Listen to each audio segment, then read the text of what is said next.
Good evening, everyone, and welcome back to the Irish Dota League. This is a Season 7 matchup between Wongs Bakery and the Myst-ery Machine. PK and Asgrav going to be taking you through this one, with Anti, of course, on the obs. And Asgrav, things are going to get explosive. Like my little prop. I'm assuming Right. you're waving your techie sign around. I put it up and fucked it away. Yeah. Oh, Let's okay, go. nice. I'll watch that back in the VOD later because I can't see it right now. But yeah, it's going to be a big game tonight. Two really good teams. I think Myst-ery Machine are they the second highest average team in Div 1 by I or more? believe so.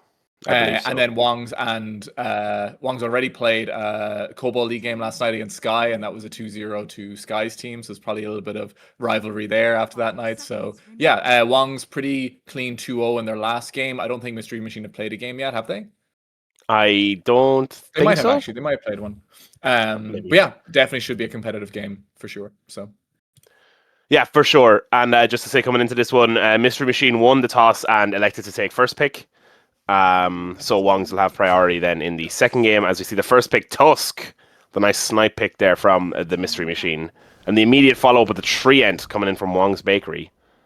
Yeah, so interesting here. Like both these teams are super high on more, so we should probably imagine they're going to follow like meta trends pretty clearly. Now, I do remember from previous IDLs that Paid or however you pronounce it does play a lot of Tusk. So in this case, I think this is probably both a deny pick from Lunatic, who's a big Tusk spammer, and then obviously take it for Pied as well, who really likes it. The Wong's first pick looking a little bit more like what we've seen from all these pro tournaments recently, like Blast, Night Dream League. Treant seemed like a really, really strong hero, both just vision-wise. Lane is really good with these ranged carries that are super popular, and just generally good throughout the game. So I'm not, and I think Living Armor is also really good in side lanes and stuff too. So yeah, pretty standard. Looking at some of these bans are also pretty standard. Snapfire, I think, is fading off a little bit in win rates, but was before this kind of known as maybe the most powerful hero in the patch. We've seen, for anyone following IDL down a few seasons, that Tweets has had some pretty crazy games on this Ember Spirit. That was second ban here by Wong, so I'm not surprised about that either. And then also Dawnbreaker, annoying hero to play into, pretty strong. Clockwork taken out by Myst-ery Machine, maybe the strongest support in this patch besides Bane. So yeah, all pretty standard so far. Ringmaster, interesting first ban by Myst-ery Machine. What do you make of that, Patter? I was actually going to comment on this because I believe that we might be seeing maybe a little bit of a position swap here coming from Wong's Bakery. We were just talking in the green room before the cast started how Avoxo and Lunatic are kind of pretty... they're able to kind of switch positions. Usually, Lunatic has kind of moved to the pos 5 position in recent times for Wong's Bakery, with Avoxo or Damage, who usually plays on this team in IDL, taking in the pos 4. But I do believe that Avoxo will probably take this Treant Protector 5, which might leave Lunatic open to take something like that Ringmaster into the pos 4 position. And also, I just know that the hero's been playing a lot. The save is really nice. Probably makes sense. That makes sense. Gets in the way of a lot of... I don't think the hero is that broken, but nonetheless, obviously pretty cool. Now we do see here, so Wongs pull out the Pango, and we get the straight response into the Grimstroke. Grimstroke pretty much pretty known as a Pango counter, not like the most strong hero in this patch, I would say, like not something that teams are picking with priority, but specifically into this Pango matchup, it's been very strong. And both Shadow Fiend as well, also really strong into Pango. You kind of just want to, against this Pango hero, have these like high armor heroes because damage is all physical, that range that can kill in roll. So that's kind of what SF does here. Besides the Tusk, I would say this is pretty much playing out like a lot of the pro drafts we've seen recently, that you're kind of fighting for SF or Drow, but usually you don't want to be the team that's playing the SF into Drow, because Drow outranges SF. Like the damage is that like 1v1 she'll beat him every time, so they do have that advantage here on Wongs. And we know Coral played Drow in their second game of their last series, so they're obviously practicing it as well. So that could potentially be an issue. But Tusk, not the worst hero against Drow as well, like kind of jumps her in the back line. Obviously has the BKB piercing stun, so they have answers for sure on Myst-ery Machine as well. Also worth saying, I was checking, and Myst-ery Machine did lose their first series 0-2 to the Full English Breakfast, to Samuel's Too Sexy, or is what it says. I think there was some changes of names, but anyway, they did lose 0-2, so this is their opportunity to get on the board in IDL Season 7. Yeah, and it will be interesting to see the Sky Axe picked up once again. This went off in the series yesterday. I believe he had like 23, 3 and some crazy amount Yeah, of assists. outrageous scoreline. Yeah. Yeah, yeah. 95 rating on the imprint rating. So, yeah, really, really good for our friends in Cobalt. Shout out to Cobalt League as well. Another nice UK Ireland Dota League. Nice to see more grassroots things springing up. Okay, what are we looking for here on the side of Wong's Bakery? What really pulls this draft together? They could kind of flex this Pango. I imagine it's a Shirks hero.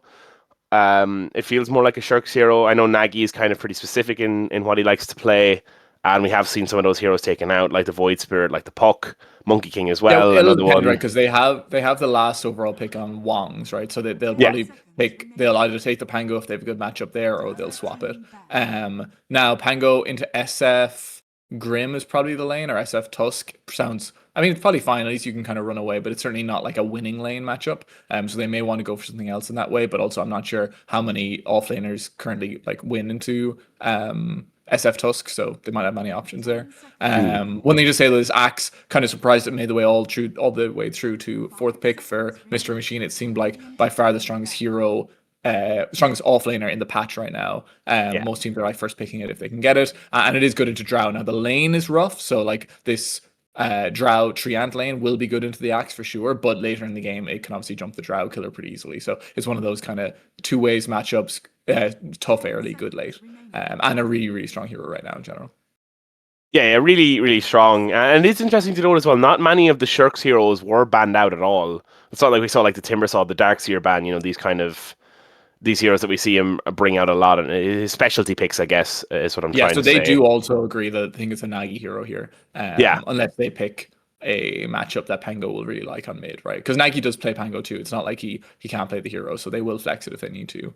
Um, I imagine in some way, maybe like I don't know if there is a lane match or an offlaner they could pick on Wongs that would be stronger into SF Tusk. So maybe they don't really care, but I imagine like optimally, if they did have an answer, they'd probably want Myst-ery Machine to pick a hero here that Pango can lane well into, and then then pick a new offlaner that can lane well there. But I don't know how possible that is to happen. Yeah, and what do you think you're looking for here? I don't really know much about. It's not Rosie playing mid for this stack, right? It's No, it's tweets. Tweets. Yeah. Yeah. I don't really know much about the Tweets hero pool. Or what this I matchup don't even really looks either. like. I know he played a load of Ember. He played Tiny, I remember last patch, but I don't think Tiny is as good as a mid on mid, so I don't know if he'd play that. It's also pretty good spells to give into Rubik, even though it's not bad at jumping Drow. But I wonder if Storm, yeah, Storm banned by Wong, so they can't do that. Primal also banned. Yeah, I do remember him playing Primal as well. So they probably want another jump hero to play with the axe a little bit. Ember and Storm would have been really nice here. Uh, and then obviously a good lane matchup that kind of forces Pango, or Into the probably just a good offlane. laner in general, because otherwise you're going Yeah. to get countered by Pangoed. Nagi. Yeah. Yeah. And What as other we all good jump know, here? Nagy does not have an off button. Sand King. Now that Okay. is a surprise. I suppose Yeah, I if mean it's it is a jump hero. It's kind of exactly what we said, right? It's a jump hero, and it's a hero that doesn't care what it lanes into, right? So it's gonna, no matter what they pick here on Wong, so they're not really gonna stomp this Sand King lane unless like Tweets messes up in some way. Like it should be pretty reconcilable no matter what. So you yeah, have to be pretty. I really actually like the bad to pick. lose a Sand King lane. You have to be Yeah, really, yeah. really bad, as you know. Well, I mean, I've even never happened to me, but I feel like you can lose the lane, but you don't usually lose it by that much. Like there's a kind of like a floor to how much farm you can get in this hero, just with how fast it farms with Sandstorm and stuff. So that's true. Sometimes you can go underground though if you use your stun to break Sandstorm 3 times in a row and feed to Windranger. fair, that can Uh, happen. It's true. yeah, yeah. Bit of PTSD coming into this one, but I'm not Mhm. quite sure what Nagy's going to pick up here. A lot of the big Nagy heroes are taken care of here. Is Um, Viper's banned? Viper's gone. Yeah, 4 Nagy bans for the They Myst-ery probably Machine they here. have they probably want another hero that can go in with Pango here. So I wonder. A lot of mid heroes banned. Oh, so they are Darkseer, going so to put they the are going to mid. take it mid. Okay, yeah, Okay. interesting. Oh, oh, never mind. I thought Maybe the it was. idea is into the Sand King, you're not picking a matchup that's going to win the lane by like crazy anyway. So you take the Darkseer who has a better time into this SF Tusk lane. And also the SF illusions are really good on Darkseer because with the wall because they give you the armor reduction aura as well. So that's always really nice. So yeah, And at pretty least you'll cool. be able to sort of hit him in Sandstorm with the swashbuckle Yeah. and the shield crash, right? I wonder what they lane here because Treant is a much better ion shell carrier than Rubik is, obviously, but it's also a stronger laner with the Drow. If your whole idea is just you just want to crush this safe lane on Wong, so interesting to see who they put where. Yeah, this does feel like a little bit of a four protect one lineup. I feel like for Wong's Bakery, Yeah, um, kind of just trying to build up as much of a front line as they can for Carl's Drow here. yeah. But they do have a lot of jump on Mystery Machine, like Sand King and Axe, both really good jumps, and then follow up damage from SF and stuff. So yeah, no, it is hard. Even Grim, I'm sure Grim will have Blink at some point in this game. Like if you end up Grim ulting, Axe calling, and Sand King ulting the Drow, she's probably gonna die. I don't know how much you can do to save her at that point, but there is Surge, which is also nice against some of these abilities, and also I'm sure they'll have like Greaves plus one defensive item on the Darkseer as well to save some of this damage. So maybe a pipe against SK. I'm not sure. So there is definitely answers to it. Yeah, for sure. A little bit of I know we won't see it on the stream, but a little bit of banter as well in the all chat during the draft of Voxo asking if Sky drafting was a misclick or not. Um, not getting a response there as we have a little bit of a tech pause now as the Voxo just needs to restart his game. So what lineup are you favoring more here coming into this one? I actually think I like the Mystery Machine lineup more here. I just think they have like it's not like they have just a one-dimensional way to jump Drow. They actually have like 2 to 3 different ways. And SF also has a pretty good game outside of the Drow Ranger matchup. Like he doesn't love the Darkseer either, but I think it's fine. So yeah, I think and also SF super strong hero. The one pick I'm not like a huge fan of here is maybe this Rubik pick on Wongs. Like it doesn't really like synergize super well with Darkseer if you're going to lane them together. And it's not like, I don't think it's doing like a huge amount. So that's the only pick I don't really like. But I do, in general, favor this Mystery Machine draft. What about you? Um, yeah, excuse me. Sorry, choking on air. I do see what you mean a little bit here, but I do like. I feel like this is just like a classic Wong's draft, right? They're kind of building around making Carl's game as easy as possible and just letting him kind of take care of the rest here. I think they have quite a lot of saves and a lot of protection for him, and I think that might just be able to edge out the Mystery Machine draft. But I'm not sure. I also see where you're coming from with the Mystery Machine draft here. And as we get into this one, just before the fight starts, I'm going to do my little ad read. And if you're just new here, welcome to Dota 2 Ireland. This is the Irish Dota League Season 7, powered by Dota 2 Ireland. And if you'd like to get involved, we'd love to have you along. Go to dota2ireland.com, made by a gracious admin, Neil Lawrence. As we have a little bit of a smoke break here, it looks like it's going to be all peaceful for the time being. But yeah, dota2ireland.com for all the fixtures, results, and statistics from this and previous seasons of the Irish Dota League. And if you're looking to get involved, the link to the Discord is there. We run 2 LAN events a year. Rebooted 2, which took place in Belfast, just concluded at the end of April, and the next season of the Irish Dota League will probably be taking place maybe sometime in the new year. But as we have the smoke breaks now, they do see Sky in the low ground. They are going to come into each other as Lunatic now going out. We're going to get the right clicks coming in from Carl, the Frost Hour arrows.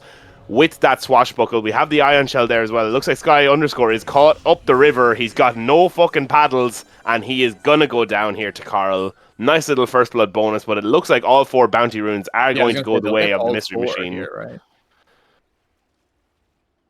Yeah, it's a pretty big gold swing getting all 4 runes here now.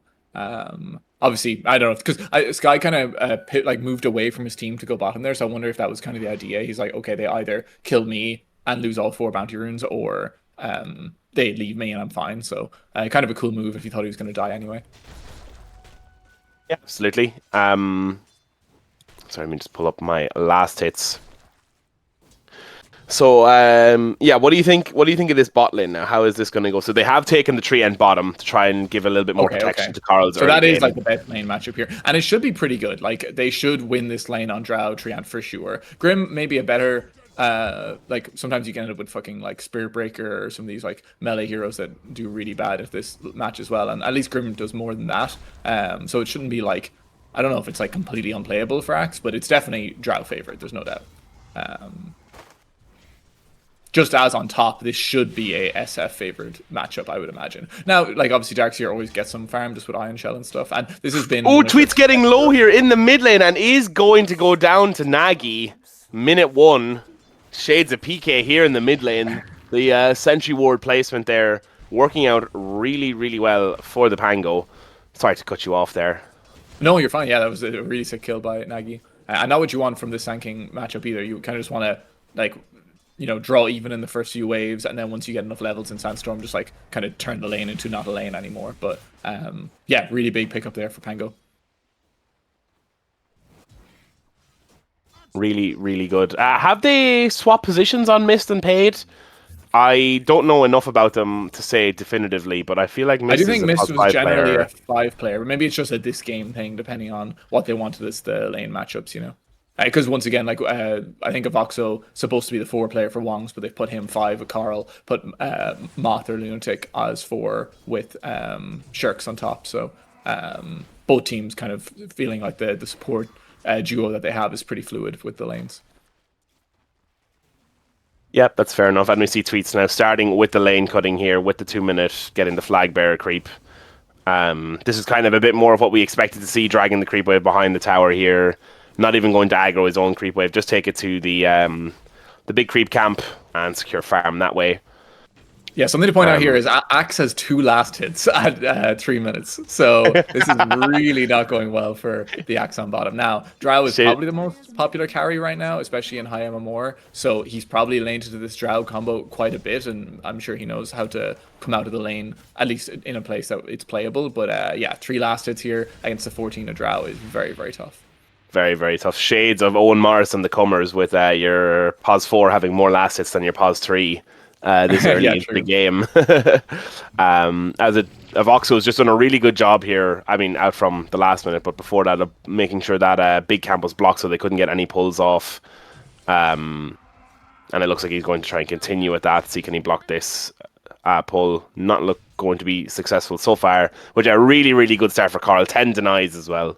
Yeah, yeah. And we are seeing kind of just like both safe lanes dominating as they were kind of built to do, like SF Tusk also winning. Not as hard, obviously, as the bot lane is. Like, Axe really struggling. Darkseer definitely has an easier farming mechanic from afar against the SF. But also these SF lanes tend to build momentum. I think Drow does too, but just in a different way. But like, once you max out in souls on SF, this lane can get really, really dangerous for any hero. So potentially this might even snowball more for SF. We'll see. Yeah, one of those things. Unless you're able to stop the SF early, you're not really going to stop it, right? Yeah. Nice surge coming in there from Shirks. Really good as well. I just wanted to comment on Paid there. Nice block using the shards to block the pull there. Nice heads up play there. Yeah, for sure. There's an interesting ward, I think, by Nagy here in the mid lane. You see just underneath his own tier 1 tower. As we have to go out on the top lane. Paid caught out with the shards. They are going to get Lunatic first. Shirks getting low. Will go down to Rosie. It's a double kill for the SF, but they do pick up Paid with the shared bounty in return from those tower hits. So, not completely disastrous, no. But a nice kill and definitely really good for the SF. Yeah, SF double kill there is pretty huge. And once again, this hero is super momentum based. Like, the reason this hero is good is because you get like crazy far ahead because you win your lane. As they go out onto Coral here, we have the Inkswell coming out. The bind is there. Gonna pop the Fairy Fire, but it's not gonna be enough as they get the kill on Sky underscore onto Coral. That is a huge kill for this Axe, who was really struggling. 10 and 2 on the last hits, but getting a kill on the Drow, sending her back to base, and having even just to be able to get a couple of last hits here for free, it will be super nice as well. One thing to say as well with these Drow lanes, like you can get to a stage, even though the lane is usually good because Drows are ranged hero, obviously, and she has the Frost Arrows, it's very strong. But if you get to a stage where the enemy kind of hero that can run at you actually, like is even or gets enough gold to be strong, you can kind of just end up like they can run you under tower and they can attack you that way. So there is a bit of a balance there that like if Sky can make another kill happen like that, Drow may just have to leave lane because he can start diving her under tower and making the lane really tough. So sometimes it happens like that, but I think at least right now Drow's still far enough ahead, it should be okay. It is interesting to note as well, even with the creep skipping that was going on by Tweets, Pango still leading in the last hits here. Even with Tweets being able to pick up farm those side camps early on. as we have the fight for the rune coming out here now. And of course, Nagy getting the 50-50 win on the bottom lane, but it looks like the Lunatic will pay for that one with his life as the Shards come in with the tag team. Burrow Strike comes in from Tweets, and down falls the Rubik to the Sandstorm. Yeah, nice easy kill for the Dire there for Myst-ery Machine. Pango farming creeps under towers, so he can't really come to fight with the Rubik, and he goes down.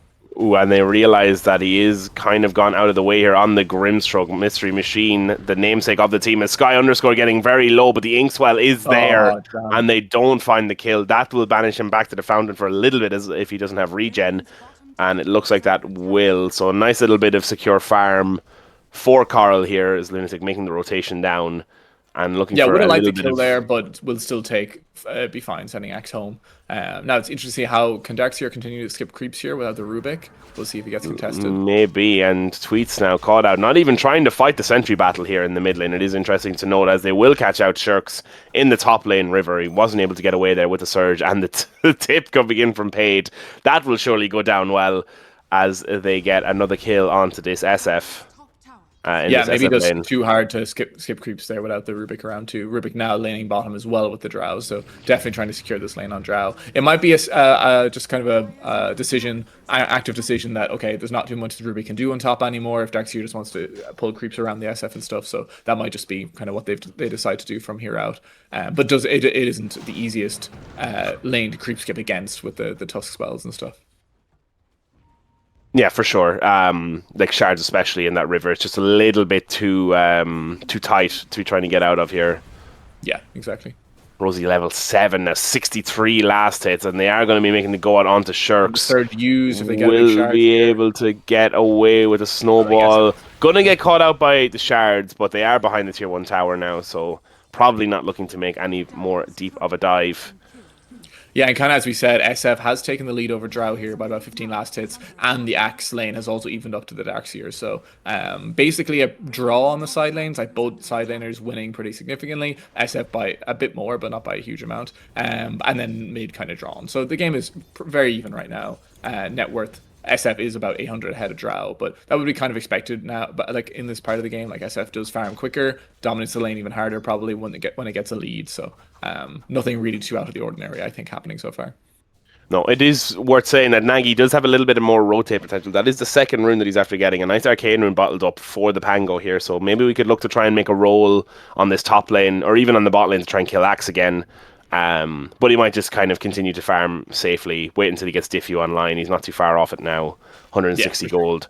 But they are going to start running. I mean, they are running into an SF problem already, right? It's a 5k gold on this SF in the top lane, 9 minutes into the game, 1,000 gold ahead of the POS 1 on the other side lane, as they will get the TP coming in now from Pango, who is going to go to the bottom lane, pop the arcane rune, is going to come in with the roll. They are going out on the Sky Underscore. The frost arrows are there from Coral, immediately going to stop the roll. Swashbuckle follow-up will get the kill onto Nagy, taking down Sky Underscore in the bottom lane. But here in the top lane, Paid coming in with that snowball. Lunatic now caught out against the SF, and the Ice Shards will go down to the Shadow Raises. It's a 1-for-1 on the side lanes, but definitely a more profitable kill on the bot lane for the side of Wong's Bakery. Yeah, this SF very strong right now. Really, no hero can show in this lane on their own, or they're just going to die to this combo. It's super, super strong. But I mean, kind of a trade. Obviously, they lose Rubik, they get the kill on the Axe, so it's not the worst thing ever. Pango also just finishing up this Diffuse, so he's a bit more play potential. Only thing is, it's a little bit hard to make rotations against SK because he's constantly pushing the lane in. So anytime you make a rotation, you really are losing creeps under tower.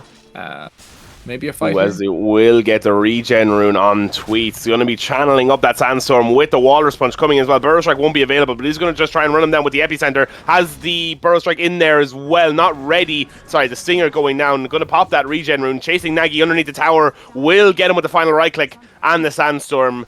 The Treant Living Armor was not enough to protect him there on Nagy, and he will fall, unluckily, losing out on the 50-50 there.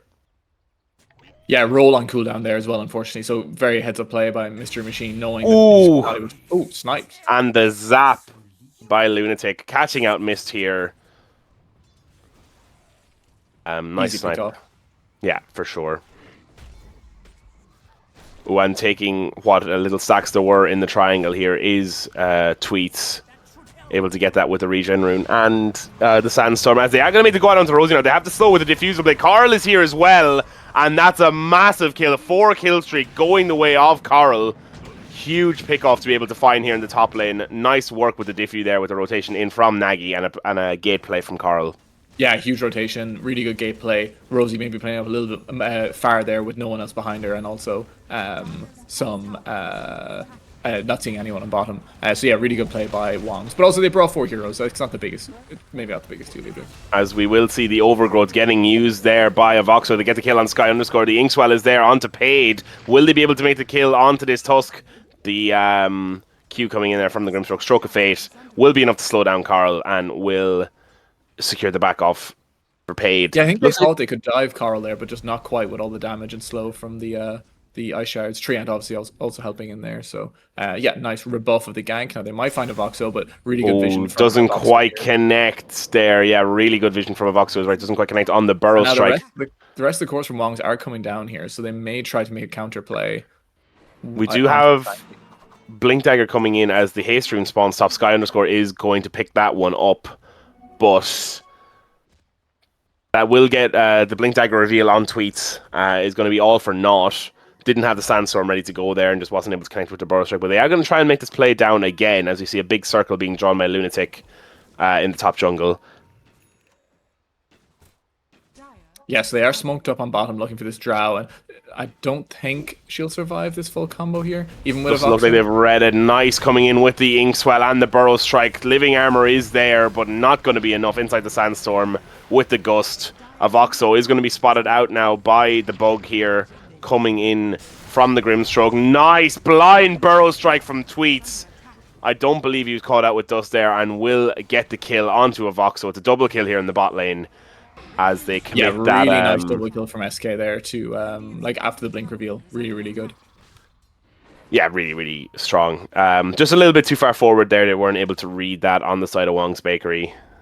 Yeah, they had the Treant there too, so they obviously felt that it would be okay, but yeah, just too much damage between the 3 heroes. So yeah, initiation really well done there with the follow up from the Burrow Strike with the Inkswell. Not really a whole party can do. Shanking very rich this game. I know he obviously went into their triangle right and took some camps there, but considering the lane was pretty much even on last hits, he has pulled a significant bit away from the Pango. Now definitely a quicker farmer, so somewhat to be expected, but yeah, Tweet's having a really good game right now.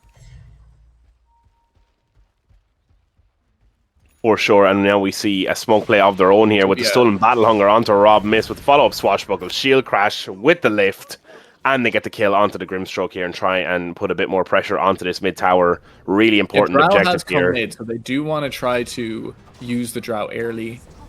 Oh, gonna start the roll here. Living Armor is there. Long TP in from Paid, so he's not going to get caught out by that one. As Nagy now coming back in like a Formula 1 driver, drifting around the place as he is going to be able to just get back here. Sky Underscore not looking to make the go out here, and the pressure is kind of all for naught. They will maybe catch out of Voxo with the Dust here as he is on the cliff, but they will catch him. Going to use the Overgrowth, catches out too. They do have the Bug coming in as well as the Battle Hunger. Going to use the Grimstroke ult, which it will caught on to Lunatic as they have the Snowball now in onto the Rubik now. Shield Rune on Rubik though will keep him safe for the time being as they make the back off here on the Mystery Machine. Yeah, nice double swashbuckle from Pango there, actually draining a lot of the mana from the Tusk and the Axe. But yeah, nice kill on the Treant. Good read that he's probably playing in there. I don't think either team will be too happy with what just happened on the mid lane for the last few minutes. Like they kind of both brought a lot of heroes and not a lot came out of it. So yeah, bit of a trade-off. But I suppose Shadow Fiend was farming this entire time, and Drow did spend time in the mid lane. So maybe a slight win for Myst-ery Machine. But they are smoking again and looking for this Drow in the bottom jungle. Axe not smoke, but these 2 supports. Maybe just warding instead. I'm not sure. There might be a play for the mid tower soon if Myst wards behind here. Yeah, it does seem like that will be the case. And they found Drow. Oh, they find Carl here. Axe coming in. Yeah, no blink. As you said, the Gust will be ready to go. Going to use that multi-shot. The Shards come in. Myst is here with the Phantom's Embrace. Lunatic now with the lift. Going to be able to get the stun out onto Sky Underscore. They're going to get the right clicks in onto Myst, who have the stolen Battle Hunger on top of him. He'll be pierced by the arrows of the Drow Ranger. They chase off the Axe. And a nice kill for Carl, speeding up the farm there a little bit. Yeah, I think really like... this could as we have the wall coming out here, Avoxo has revealed himself with the vacuum there as well. They're trying to keep Rosie from getting this ult off for as long as possible, but she will get it off in the end. Sky underscore has made the TP in here. Will try and make the run onto Shirks here, but will have the surge available. We're going to channel the epicenter on the sideline. Avoxo now maybe caught out here, but is able to make the use of that free pathing through the trees, but they will catch him out with the tag team. Rosie getting the kill onto that one, but they have made big rotations here onto this top lane, so it looks like they are going to secure that mid lane there on Nagy.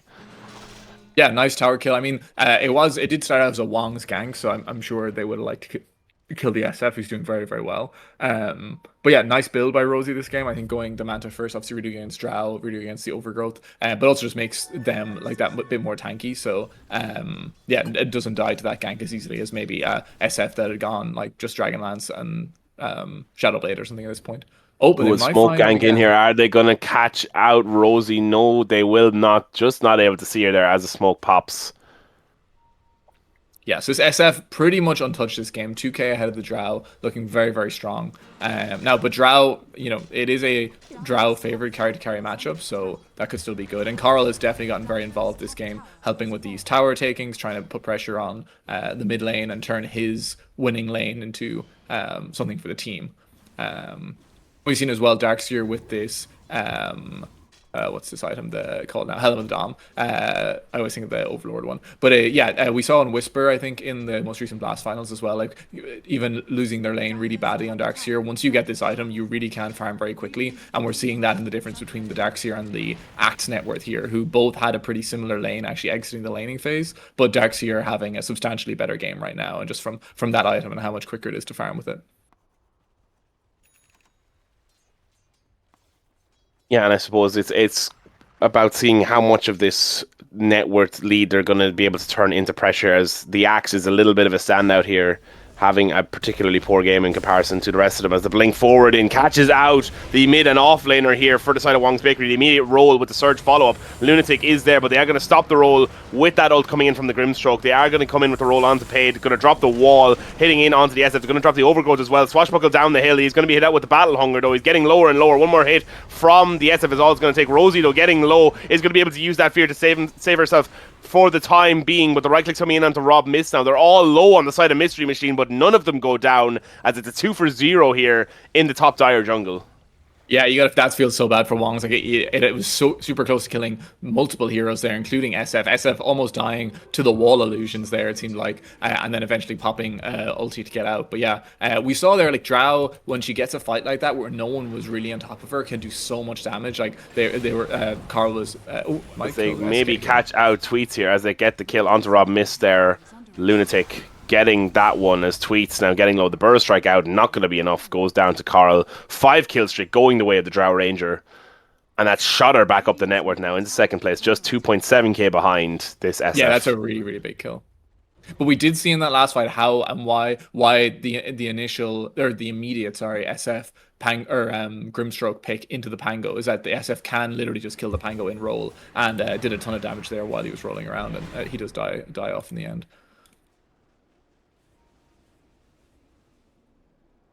So what do you think? What's the POA here now if you're Wongs, right? I guess you need to secure Carl's game a little bit more. Your other two cores are doing okay. They are a little bit behind the other mid laner, but very far ahead of Sky here on the offlane Axe.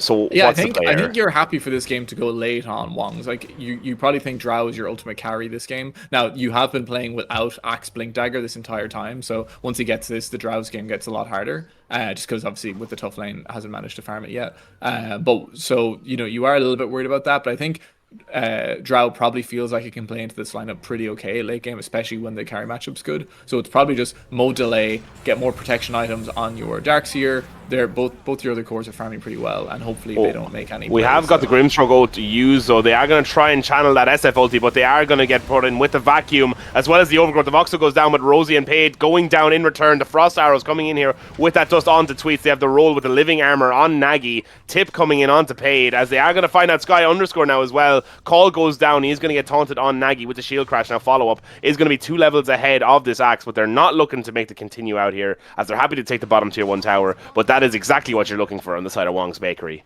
Yeah, super nice play from Wongs there, again the 4 kills, basically only losing a Voxel there. And these are the type of fights you want to make. Like, the Drow, when uncontested, does so much damage here. And also, we've seen some really good walls from Shirks as well in the SF, taking a lot of damage from those SF illusions. So, yeah, into Tormentor now. This is a really nice sequence of events for Wongs. Yeah, tier 1 Despite tower in losing Storm. the safe lane so hard. Or the off lane, sorry. And slowly but surely catching up to his counterpart on Carl now. Just 1.4k gold behind compared to 2.7 just a minute ago. We'll be really happy about that, getting the shard up onto Lunatic as well. Yeah, that's a nice shard, especially against like the SF and out of the Axe Call. You know, there's a good few like area things you can move them away with. Rosie will have a pike soon, so that's kind of been one issue, is that they've once the wall has been dropped, no real way for SF to escape these fights, but the pike should help a lot in those situations. So that's big. And then also the Axe was not able to play with the Blink Dagger in the last fight, but now has that too. So I imagine they probably feel pretty good about their next fight on Myst-ery Machine when they have that SF, Hurricane Pike, and the Blink on Axe, that they should be able to kill the Drow a little bit quicker.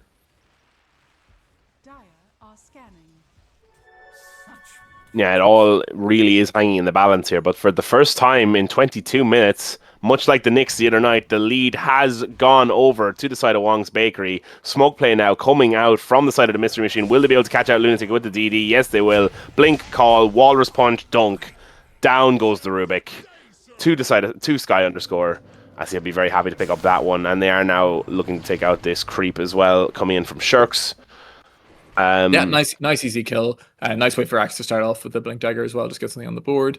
And they do want him to recover a bit. Like, you do have this Pango issue without BKBs in the Dire, that like he can kind of just roll through the fights and disrupt everything. So that is super annoying into the Axe, into the SF as well. I wonder, will Rosie opt for a BKB soon? She is going dateless right now. There might be a BKB choice if the Pango gets too annoying to play against, but we'll see.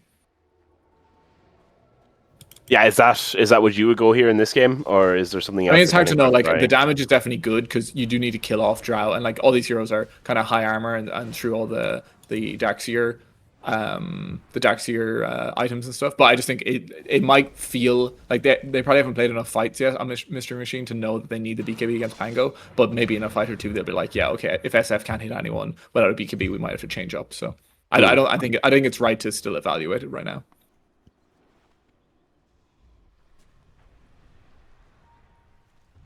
Smoke coming out here now on the side of Wong's Bakery. They are going to try and make the invade into the Dire Triangle. Skirting around it a little bit. They might catch out Sky here as he is playing on the wave. They get the lift in initially. Follow up Swashbuckle. Will have the mana boots there. They're going to drop the roll. The taunt is going to be there, so it is going to stop the direction on the roll for the time being. Paid cancelling the Walrus Punch as they do get the kill on Sky underscore with the follow-up Swashbuckle. We're channeling the Epicenter inside and Shards goes down, but the wall vacuum combo is there as well. We have to blink in on the Epicenter with the Ags straight onto Carl, but they take out Paid and Myst in the sideline. Carl, though, getting lower and lower. Tweets now caught up between a rock and a hard place. Not going to be able to get the kill onto the Drow Ranger and will lose their life in return as Rosie catches out Lunatic on the sideline. So it's a 4-for-1 in favor of the side of Wong's Bakery with a really, really nice play there. Yeah, I think you can't come back into this fight without the Axe here, because the Drow is tanky enough and farmed enough right now that she's not just going to die to one SK ulti. Like, she has Pike, Manta, Falcon Blade. Like, she's 2.2k HP. She's not going to die just to SK ult, even with Ags. So you need to have the dual jump with the Axe and the Sand King if she's going to die in these fights, and if you don't, you're always going to lose the fights because she does so much damage. She has to die straight away, and you just don't have that if both the jump heroes aren't alive. So and I'm sure they're saying the same thing on Myst-ery Machine right now, that it's just there's not enough damage unless we have the Axe and the SK on the Drow in the backline. So I'd say next fight will just be waiting until they have that. I agree with you that is probably what they're saying on the side of Myst-ery Machine, but I can't imagine the words are as kind as the ones that you used, as they do manage to get the Roshan kill with the Aegis going the way of Carl now. As a #1 Carl fan, you must be tears in your eyes right now, right? Of course, yeah. Of course, yeah. I bleed Carl support. Rosie also opting for the BKB. We saw the change up there, so maybe just from the last fight, feeling like she doesn't need to be able to just like walk in and hit things, especially against Pango. So I like this choice. But Sky found here in the top. Ooh, and they will catch him out with the Gust and is going to get the kill. That's a really rough one. Axe having a tough game here now as the cores on the side of Wong's Bakery have caught up to the SK now, but still that lead exists now. It feels like a lot of this game is on Rosie, especially for the next 5 minutes with this Aegis period. They're probably going to try and mop up the tier 2s here. Yeah, you just need a way to get the SF in on the Drow. Like I definitely like the idea of maybe Shadowblade after or Silver Edge after this BKB, just a way to get in on the Drow with the SF, who's the obviously the big farmed hero for the Dire this game. But again, they still haven't played a full fight with the SK and the Axe together. So now they probably won't until the Aegis is gone, because you don't want to dump both your ultis. Well, I mean, call plus ulti onto the Drow who has Aegis. But I imagine once that ends, hopefully if they might have be close to BKB on Axe plus maybe BKB on Tweets as well. Yeah, they should. So that'll be a timing for them to try jump Drow again. Little bit away for Axe is that BKB, but what do you think of this Soul Ring? This Axe Soul Ring, is this a new thing that I've just kind of missed out on? I have no idea, but I imagine it's probably pretty ingrained in like the farming part of the build. Maybe especially when if you have to leave lane early and you're going to be farming a lot of jungle creeps. I'm not sure. Haven't seen it, but fair enough. Fair enough. It feels like a lot of, and not even strength cores, just cores in general, are starting to pick up Soul Ring. I mean, you're seeing it on like Quap and Storm despite as well. Despite the nerf as well, actually, but definitely good. I mean, the nerfs were pretty small, right? It was just, 5 seconds extra cooldown, and was there something else? I'm not sure. Yeah. But Wongs, the next build on. So Dax, you're going for Blink next, which is definitely really nice against the SF. Like both teams, like in this ranged carry meta, it is kind of like who can jump the enemy ranged carry better than the other team a lot of the time. And so getting the Blink on Dax here next will obviously help with that. I have to say Shirk's playing really well this game, like out of a bad lane, has farmed like crazy, now third in the net worth, and playing super well so far.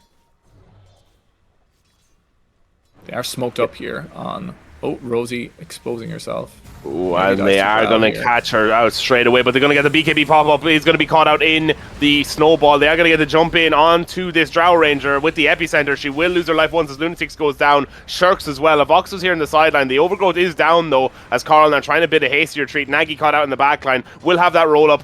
Going to bring in the Rolling Thunder as well. Actually, no, he's not, as it's on cooldown. Is going to go down on Nagy as well, and just like that lead that we were talking about, 3 of them going down on the side of Wong's Bakery, the Aegis goes as well, and just like that, they are back into it on the side of Myst-ery Machine. Yeah, huge bait by Rosie there, actually having the BKB. Like maybe they didn't check, or maybe they just thought they could kill her through BKB, but getting the BKB into the Requiem plus the SK ult on the Drow. Finally getting the jump on the Drow they wanted, where she was close enough to everyone else that they could actually do damage to her. Worked out really well. Great Grim ult from Myst there as well. I think it did a lot. Even just like kind of the keeping them together, like as a kind of area binding spell more than even the double spell. But and that flips this game. Like they're gonna have extra items now on Dire. BKB not far off from Axe. They have the BKB on SK that was just used, but gotta feel a little bit scared now, I think, on Radiant. As they managed to get the kill onto Rubik in the meantime. Now, this mid-tier 1 still standing at 30 minutes into the game is pretty impressive for Wongs. Although I suppose with Treant and Living Armor does make it a little bit more sense. They are looking at Darkseer here, so Shirks may get caught out. And they're bringing 4 heroes, so... Will he get caught out with the Blink there? He's going to drop the Surge with the Blink in from Mist and Paid with the Snowball. Easy dunk. Walrus Punch. I don't think he got the dunk. He didn't get the dunk. He missed the dunk. No, he did. No, he didn't. It's not on cooldown. Mist got the kill.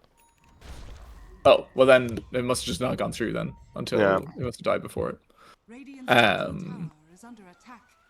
But yeah, Drow Shadowbladed here, obviously looking for someone, even despite the death there on the Darkseer bottom, so they will not find anyone top, but maybe also just trying to farm the Dire jungle instead of their own when they know it's dangerous. Oh, and they find out Lunatic with the preemptive tip from Paid there. Maybe a little bit of animosity between these two teams. Yeah, potentially. I mean, also, I suppose Lunatic going for an aggressive ward there when the enemy's obviously in that jungle, but it would be a lot of info if they were ever thinking of defending that tower, so it makes sense a bit too, but gets picked off pretty easily by the Dire there. Although I can't imagine there being much animosity between these two teams, as Wong's famously beloved by every team in Irish Dota. Of course, yeah, yeah. Never made issues Crowd with favorites anyone. Crowd, historically in yeah, every matchup. historically fan favorites. Um, well liked, especially that time that they joined the Discord and immediately named themselves Dublin League winners and then lost the Dublin League. Yeah, yeah. As a TP out, not going to get caught out with the overgrowth there on a Voxo. Shades of Brian FX here with the missed ulti as they do get the TP out on Rosie. Feels like a lot of this game is now building up toward next Roche Yeah, for sure. I for both think they teams. probably, even though it's a slight, like I mean, it's basically a completely even game now at 31 minutes. But it is. I feel like they probably feel a little bit more confident on the Dire just because they have such easy ways to jump the Drow between the Axe and the SK. I think Axe has finished the BKB now, which is pretty big too. So yeah, I think they probably feel a little bit more confident on the Dire. Also finishing the Daedalus on the Shadow Fiend, so that's a huge power spike. We'll have the level 25 soon enough as well, which with the raises is huge. So yeah, SK or SF still has a lot of power, or a big power spike still to come, I suppose. Making yet another Oh, bait play. good It seems read that that they they are were going smoked. to, yeah, very good read that they were smoked, but they were ready for it now as he does cancel the roll on Nagy, though, almost immediately. Going to be taking quite a lot of damage coming in from Rosie on the Oh, far big side, though. We crit. are going to get the call with the Burrow Strike Epicenter combo coming in here as they get the kill onto Carl. Nagy gets taken out by Rosie as Lunatic going down to Paid, and that's a really, really unfortunate set of events there as it looked like Wongs realized they were being baited, but they just weren't able to get it off enough. Cancelled roll there from Nagy, maybe a little bit of a misclick. And yeah, it looks like they're going to try and set up for this next Roche.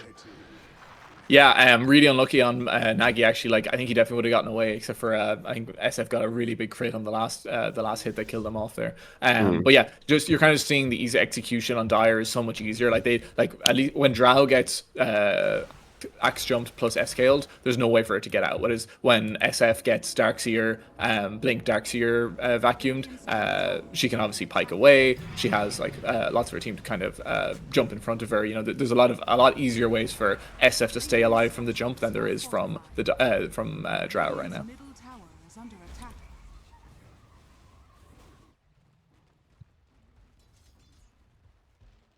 Radiant's top tower is under attack. Radiant's top tower has fallen. And this row should finally be up. I think it's pretty late. Oh no, it's not very late spawn actually. But yeah, I would imagine this Roche will be the next target. I don't know how long I've been talking for with my mic muted. Oh, probably a little bit. Oh, Oh. this Roche is 1 minute 55 away. Sorry, I misread this weird clock thing. I think so it's yeah, a max Roche spawn, actually. I actually Yeah, it think is that's very, very long. nearly almost exactly 3 minutes. They might find SK here, which would be a very big kill. Nice shards with the 4 staff in with the overgrowth, but they are going to have the snowball save coming in from Paid there, who is going to be able to Huge get vacuum. the shards off as well. Massive vacuum though. BKB is being popped all over the place. Is Rosie going to be able to get that ult off in the end? They're going to have the epicenter in with the end of the BKB, but it's going to go down to Carl as they are going to get the right clicks in now onto Rosie. He's going to pop the Satanic with the silence, but the blink in from Sky onto Carl will get the kill. Tweets and Paid going down with the buyback coming in from the Tusk. Won't have the Satanic ready to go here now as Rosie getting lower and lower. This wrong Roche spawn may just come back to haunt them here as they get the Walrus Punch in onto Nagy. Avoxo already down as well as Carl. Nagy now trying to get out with the surge. He's going to be trying to chase him off on Sky underscore. Not going to be able to get him as they will be able to get away on Paid. But the right click coming in with the zap from Lunatic. And they managed to get the kill. Roche still not up for a minute. But this could be tier 2s and maybe a rack if they're able to keep pushing here. Dire's middle tower is under Wow. Yeah, really, really well played fight from Wongs there. Nagy actually owning this fight. Really, really good role. I think stunned SF like 4 or 5 times. Then at the very end, another really well coordinated between Lunatic and Nagy getting the final kill on SF there. Also well played by Sky coming back in with the Drow Ranger kill. But I think it was just too awkward a fight. Like they'd already taken so much damage from the Drow on the SK and on the SF before they were really actually hitting people that it got really hard to play. And yeah, well played from Wongs. Huge vacuum from Shirks in that fight. Really, really, really well done. And that's buyback Tusk as well, so that could also prove difficult for them. Nice 4 staff over the shards as well from a Voxel to be able to get that overgrowth. Yeah, very Rubbing nice. them down set up for that vacuum with the wall. But yeah, just crazy good fight here. Could have gone either way. was kind of hanging on a knife's edge, it felt like. But yeah, it Yeah, goes the for way sure. of Wongs. Roche Oh, is in on up the now as Rubik. they are going to get the blink in. They are going to have the roll coming in, though, from Nagy. Sandstorm is there, but they didn't commit the SF's still not epicenter just alive. yet. SF dead for another 8 seconds. They are going to drop the Grimstroke ult as well with the big vacuum onto Tweets, who is going to burrow straight down to the low ground. The lift comes in with the double Oh, call big now double from call Sky here. onto Carl. They're going to be channeling up that epicenter. Not going to be able to get the cancel off, but Tweets does get the blink cancelled as they're going to get the right clicks in onto Carl now. Sky getting caught out with the overgrowth coming in. SF is back, but isn't able to get in time. Tweets is going to be able to get away here, but two of the teammates going down on the side of Myst-ery Machine is paid, able to make the great escape. Wow. Yeah, really well played by a huge ult from Avoxo there, stopping the Axe running away while he was BKB'd. And then also a really good jump from Shirks on the SK, stopping the Blink Axe ult onto the Axe double call here on the high ground.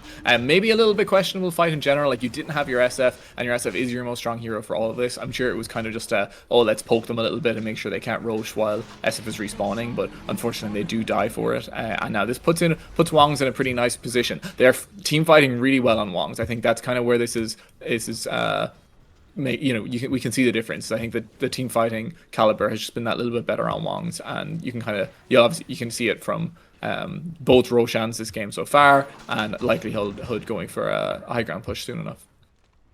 Dire's middle tower is under attack.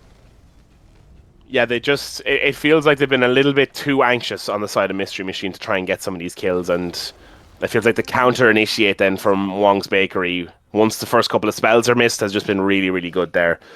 Yeah, the thing is, if Drow doesn't die immediately, she kills everything. That's kind of the issue. And SF does that to a certain extent, but because he's that little bit smaller range, he doesn't quite have... Like, in that fight, Grim just dies immediately because he's anywhere near Drow, and Drow didn't die. And, there's a few situations like that where the supports just die super, super easily on Dire, or specifically Grim. I mean, Tusk a little bit tankier. Whereas it's that little bit harder to kill the supports on Radiant. We saw Lunatic live for ages there, maybe through the whole fight, even after getting jumped by SK and Tusk, and Tree also being invis the whole time makes it that bit harder. So I think that's kind of the difference here. I think the last two fights, Grim has just died super quickly and not been able to really get his spells off, just by the nature of kind of the difference in the support lineups this game. Nice D-word there from Lunatic, putting his coaching to good use here. But yeah, all the tier 2s are down. Souls as his spell currently, not one I imagine most teammates are looking to pick up. But right-click Rubik, what are you talking about? Legendary. I'm assuming it doesn't give you the souls, right? No, I don't think so. Yeah. They're pinging out Drow here, but most of their team is around on Wong, so...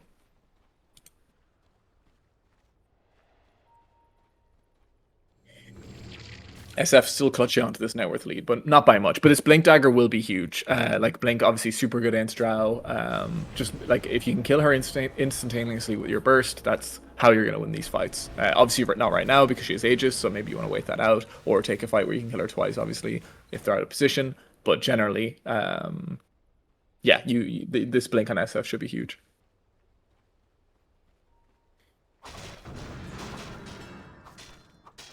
Eyes of the Forest coming online now for Avoxo. And it is interesting. He does have the Ag, so this has been a development in recent Pro Dota that Treants do go for this Aghanim Scepter. And yeah, we'll see how much he'll be able to do with it. Obviously, you get a huge HP pool. You can really tank for your team, which is really nice because if you've got this Treant walking around punching people, it's probably that little bit tougher for the enemy to just like throw everything on Drow. So a nice front line in front of your Drow this game as well. Yeah, going back to that 4 protect 1 strategy that we were talking about earlier. Yeah, exactly. As we do see scans coming out now from both sides. Lots of circles being drawn as well. Very separated on the map here. It is interesting that it's the carry who is stuck on the high ground, whereas the rest of the heroes are kind of spread out here as they maybe will catch out Myst. Has used the Inkswell. Blink away though. Nice into the trees. Not going to be caught out. Nearly caught out with the lift stone there with the Rubik Shard, but not to be, as they do manage to take control of this triangle once again and maybe look to take a high ground push here. Still a bit of time Yeah, left in the it's Aegis. a hard high ground. Like Drow has to stand up and hit, and then risk being called into SK'd. So it is not an easy high ground at all. And also, like the way they've been able to win these fights is by kiting the SF and not allowing him to hit all the heroes. But when you push high ground, obviously you have to keep your heroes close to the towers, so it makes it a little bit easier for SF too. So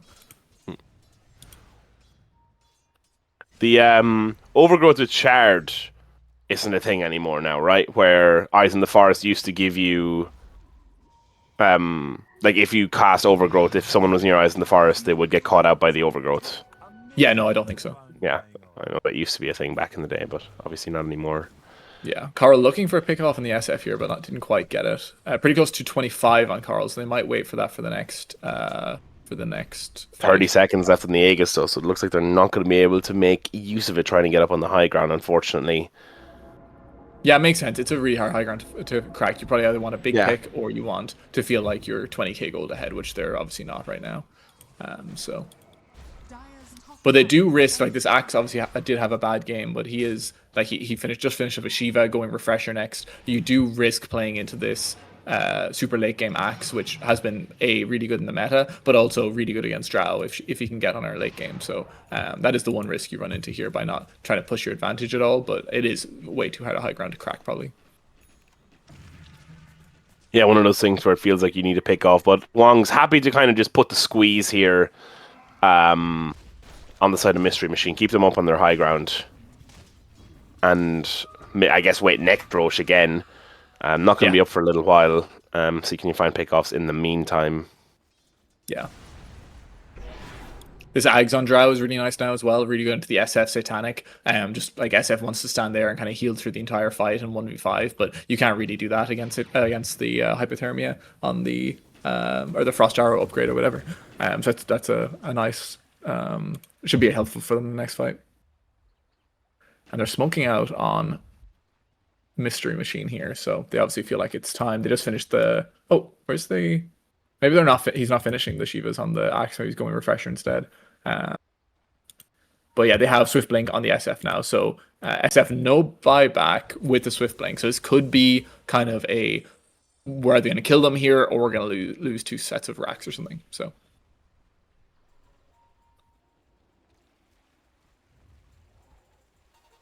How are you unmuted if you're talking, by the way?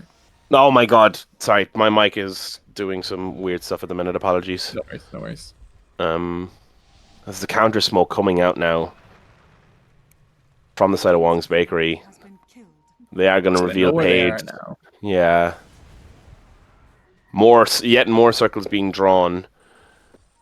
The smoke is maybe going to pop here. They are going to get the blink away, but they are going to get the vacuum in. 3 of them caught out in the wall, with the roll coming in. Overgrowth at the follow-up, as they will catch out Paid. Then Myst. Immediate buyback from the Tusk. BKB coming out on Rosie as they get the call onto the Drow. They're not going to have to commit the epicenter yet, as the Sand King is extremely low. The BKB now has run out on Rosie. Sky underscore maybe getting caught out here as they have the lift with the stolen SF ult coming in from Lunatic. Punch, follow-up from Shirks as they get the kill on the Sky. Here comes Paid with the snowball as SF now trying to pump the damage into a Voxel. They will come in with the swashbuckle. It's going to be dieback here for the Tusk unless he can produce something spectacular, and maybe he can. Is going to have the roll there onto the illusion with the follow-up blink. Blink coming in from a Voxel, though. The immediate bind onto the Tusk. He's getting lower and lower. Extremely tanky. Normal punch follow-up. Another snowball coming in here. Ion Shell ready to go, preventing that blink. Rosie blinks in, though, trying to catch out a Voxel as we have the epicenter coming in with the Aghanim Scepter, Burrow Strike, as well as the Sandstorm. Roll up coming in from Nagy, able to give himself that bit of spell immunity to double stun with the vacuum as they get onto Tweetsow, who's extremely low, popping the Ghost Scepter. Will he be able to get out here? It looks like he will for the time being, but they will find Rosie. Buyback coming in from the Axes. Myst-ery spawns. It's not going to be enough. The tip on to Paid, and it looks like this is going to be Rax here as they only lose Coral on the side of Wongs. Yeah, this was just excellently played by, all of Wongs, but the team fighting here was just super, super good. The initial vacuum into the Drow damage was super good. This wall here was really good again onto this SK, and we can see a little bit of communication issues, like Rosie jumping the Treant here while SK tries to jump the Darkseer. I think the execution has just been that little bit cleaner from Wongs in this game. Call just come out, Blink but I don't with think the there's call any here. chance 2 of them revive. dead though. They have the Inkswell. They are going to get the silence on the Nagi, who will have the Yules there ready to go. Vacuum back into normal points. They are going to drop the Grimstroke ulti with the roll up. It's not going to be able to go anywhere. They're going to have the double surge though with the AoE, securing the back off here for the time being. Carl is here though, thanks to TPing in to the outpost. And they will take the first tier 3 tower, going to work on these racks. It's going to be at least 1 set here. Yeah, probably 2. I mean, they might be scared of the Tusk. I think it's really hard for Tusk to play in these fights. Like the last fight, I think he jumped into Vacuum, unfortunately, and then obviously dies initially, and in the second fight, it was kind of over before it even started. So just really hard to get the Tusk jump with the axe in these fights, or even whoever Tusk is supposed to jump. But yeah, it does. Now that these heroes are so far ahead, like we see 5k ahead on Shirks compared to the SK, 4k ahead on the Pango. They're just too tanky for Axe to solo, so they can kind of all in one hero, but even if they do that, and we saw that in this fight, Drow dies, they're just not able to kill they're not able to kill the other 2, and they kind of just wipe up the rest. And now another Aegis onto Coral here should be some more easy high ground taking, I imagine. Do you think it's correct here that he moved the Ags to the backpack on Drow? I mean, He it just might be sends it, something never he mind. does it right now until he walks to the high ground and then maybe puts it back in. I'm not sure. He just sent it. That's oh, why. okay, well, that makes sense. Yeah, that makes sense. Did not see that on the Crow. As they do have the stolen Burrow Strike in, the immediate blink out though, channeling the Epicenter with a huge vacuum wall with the follow-up overgrowth. They're going to have the Grimstroke coming in here. Burrow Strike hits 2 as they have the Epicenter down as well. BKB's being popped all over the shop. Rosie and Drow getting into a shootout here as they will go down once on the Aegis. They're going to have the refresher on the Voxo with the bind onto the Tusk as they will manage to get Rosie out in the backline. Immediate buyback though. They have the roll there. Carl now out of the Sandstorm, getting the right clicks in onto Myst. He's going to get hit by the Phantom's Embrace. Paid though. They're going to have the Invis to catch that out as Sky goes down in the background. That's a dieback from him. Getting the TP out maybe on Paid with a huge multi-shot coming in. It's not going to be enough as Carl manages to get the kill from the high ground onto Rosie with the buyback as well, but the tip onto Paid as they catch out Tweets.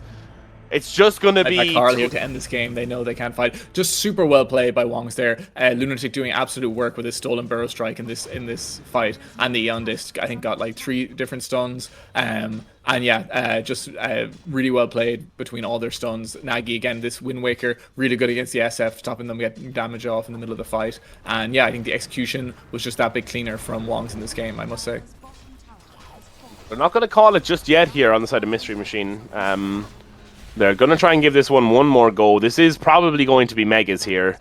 Yeah, for sure. Against this SF. They might just try end. Like, they know there's no buyback in SF. They get the lift out here as well. Get the kill. And he just calls G on Sky. GG is called. Game 1 going the way of Wongs. Nagi with the late game tip on the Tweets there. The nice mid-player mind games. Super cleanly executed from Wongs Bakery here. Really, really fun game though. Really exciting to watch.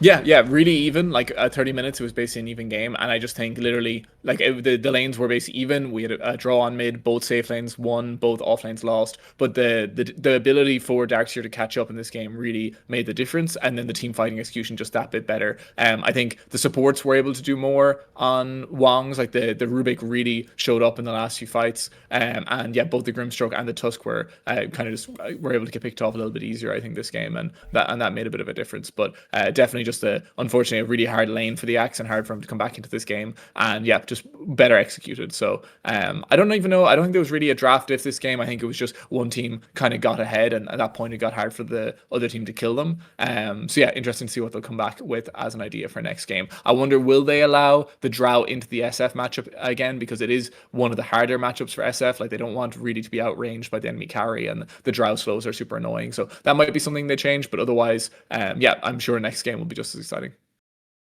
Yeah, absolutely. And speaking of next game, we will be getting into that one in just a few minutes. During the break, you might want to check out 322-0.app made by our good friend Knoxville to keep you entertained. But yeah, we'll be back in just a couple of minutes. Don't go anywhere.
And welcome back, everyone, to the Irish Dota League Season 7. This is Game 2 between the Myst-ery Machine and Wongs Bakery. PK and Asgrab from Imprint Esports taking you through this one once again with Anti on the obs.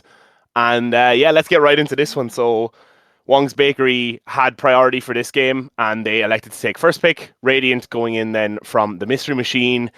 And yeah, we're getting right into this one. Ban seems similar enough so far.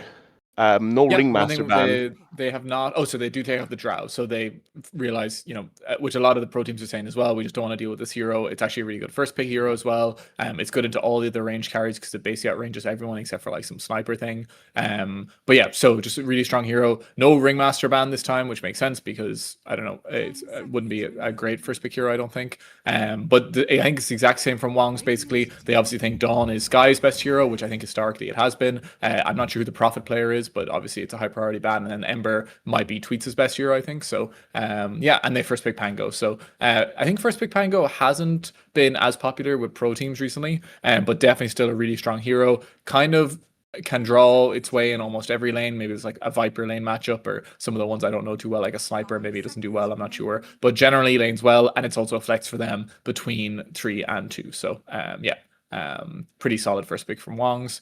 It'll be interesting to see, is there SF is not banned and Lone Druid is not banned. Now I'm not sure is Rosie a Lone Druid player, but it wouldn't surprise me if SF either gets picked up here, gets banned in the next phase, or is in the first picks of the next pick phase.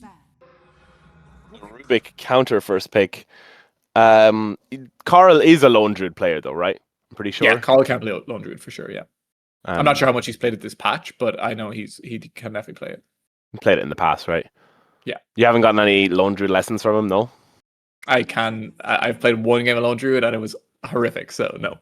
Infamous Asgrav Lone Druid, I guess. Yeah. Okay, so what are we looking for in the bans here? Is the SF Underlord does come out here from the side of Wong's Bakery. Yeah, so that's just SF obviously is the maybe the second strongest carry of the patch after Drow or something like that. And then Underlord is this Rubik Underlord combo is super strong. Also a hero that Sky is really good at, so it makes sense to ban out. Generally a good hero. Like just in general too. So yeah, I like this. Rubik first pick is interesting, not something we're seeing in the pros. Maybe I'm not sure who plays it on their team. It could be Pied or Myst. I feel like I've seen Myst play before, so maybe it is Myst. Yeah, because I remember when we played against Myst at LAN, we made a particular effort to ban it mid. Okay. So it must be a Myst hero then. And yeah, so not something that a lot of other teams are prioritizing, but it can be good against Pango because you can steal roll pretty easily, obviously. And yeah, and then they get the Bane. Now, this Bane into Pango matchup looked really, really good at Dream League and Blast, from what I remember. That there was a lot of times that this Bane hero seems really strong, and then also just being able to grip the Pango in roll has seemed really good. So I like this answer from Myst-ery Machine. Basically, the second highest priority support pick of the patch after Clockwork and Treant, maybe. So yeah, definitely a nice hero to pick up here at the beginning of the second phase. Yeah, and it is a little bit of a block pick as well, because I know Lunatic has been playing quite a lot of this hero in his pubs. Yes, for sure. And the Ringmaster coming out now. This is a Lunatic specialty a bit. He's played quite a lot of this, especially in the 4 position. So it will be interesting to see how this goes for them. And the Tusk as well. Okay, so we have 2 big Lunatic heroes. Yeah, so I don't know which one of Voxel will play here. Maybe I think I've seen Voxel play Tusk, so it'll probably depend on the carry matchup and which lanes work better. But yeah, both heroes could be Lunatic heroes. I don't think I've ever seen a Voxel play Ring, so I'm not sure that will happen, but we'll see. But yeah, obviously this is why they banned Ringmaster on Myst-ery Machine last game, is that they wanted to pick Bane and then felt like they couldn't if Ringmaster's in the pool, but I know they have done it this time. So the Ring save is really good into both Nightmare and Fiend's Grip. But yeah, we'll see. See how it actually plays out, because obviously there's execution there too. Like if you can have your other cores mess with the Ringmaster, then he obviously can't save from the Bane spells. So yeah, not a hero that's been that popular in Ringmaster in the pros in any means. So by any means, so yeah, surprised to see it with such kind of priority here, but it is good to Bane. The Night Stalker. Is this a Sky specialty? No idea. I haven't seen him play it. Well, I mean, as in he's never played it against us, but I would imagine, I'm sure he does play it. It's a pretty standard offlane hero, and really good into Ring, because you can't. So it's kind of exactly what we said. You can't save people obviously from Bane if you're getting run at by Night Stalker. Pretty good into Pango as well, just 'cause if you can get on him before he rolls, before you can zip away with Swashbuckle. So Dire team pick. also you can never re-roll him because he's Ooh. just gonna like run away from you. So also pretty good. The Void Spirit pick coming in from the Mystery Machine. Another block pick here for a Wong's hero. Yeah, A really Wong's good player. Nagi hero. I'm sure Tweets played this before. I haven't seen it, or I don't remember it exactly. Now I know at Blast they didn't like this hero at all, or and Dream League they thought it was pretty bad. But maybe it's a good mid matchup into Pango. I'm not particularly sure. They may lack a little bit of damage on Mystery Machine is the only thing here. Void Spirit not the highest damage hero in the game. Night Stalker is kind of high damage, but like kind of depending on how long he gets to hit for. Definitely not a ton of burst damage right now. So yeah, they might need to fix that with their carry. But they do have overall last pick here on Mystery Machine. So I'm sure the idea is here is we make sure our highest MMR player gets a really good matchup into the game, which they will secure with overall 24 pick. Yeah, for sure. Void Spirit as well, just go back to that a little bit. One of those heroes where, like, if you don't dominate the first couple of waves and then you kind of hit this level 6 timing when they're like level 5.5 or that, like it feels really, really hard to play. Yeah, for sure. It's very momentum based hero and really needs to get out ahead Okay, the early. Necro. Someone's this been hero watching has been PK played- replays. Sorry? Someone's been watching PK replays. But yeah, they can play this any role, any of the cores, I'm pretty sure, because it's obviously been played a lot more as Pos 1 recently, and it is good into Night Stalker as well. Now, obviously, the silence is good against it because you can stop it.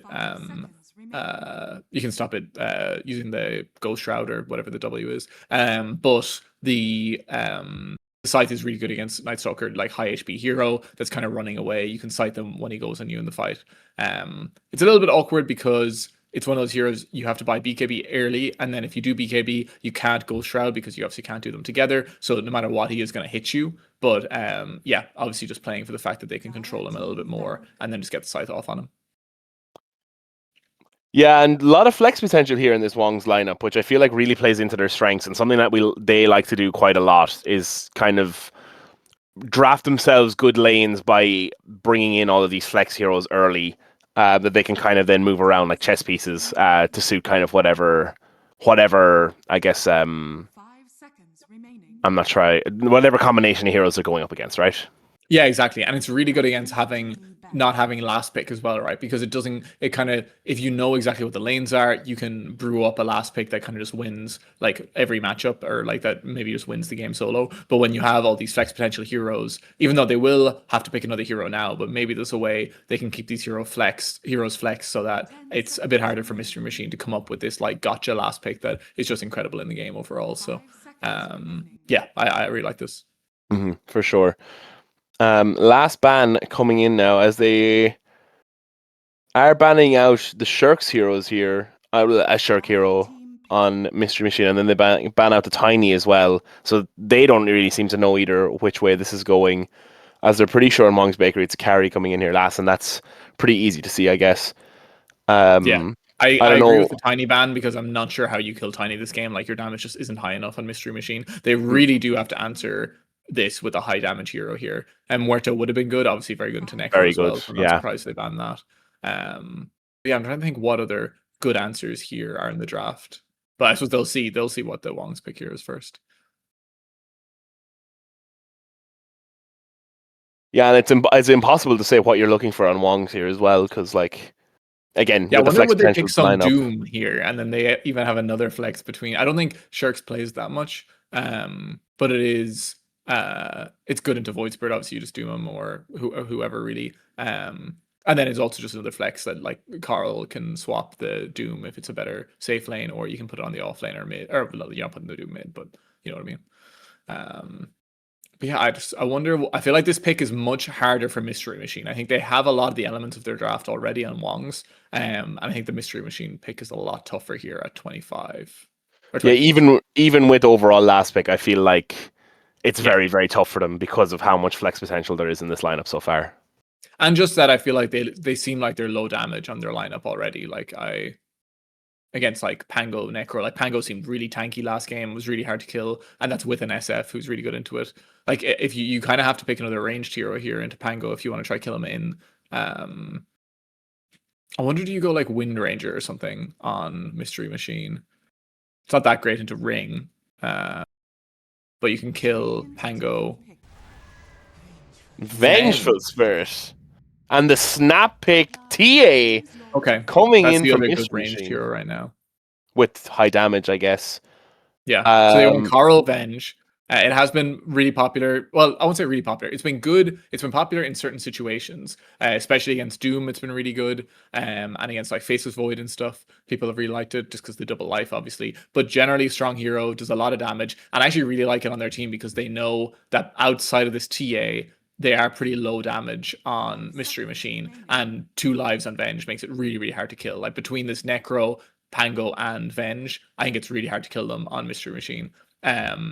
And also TA.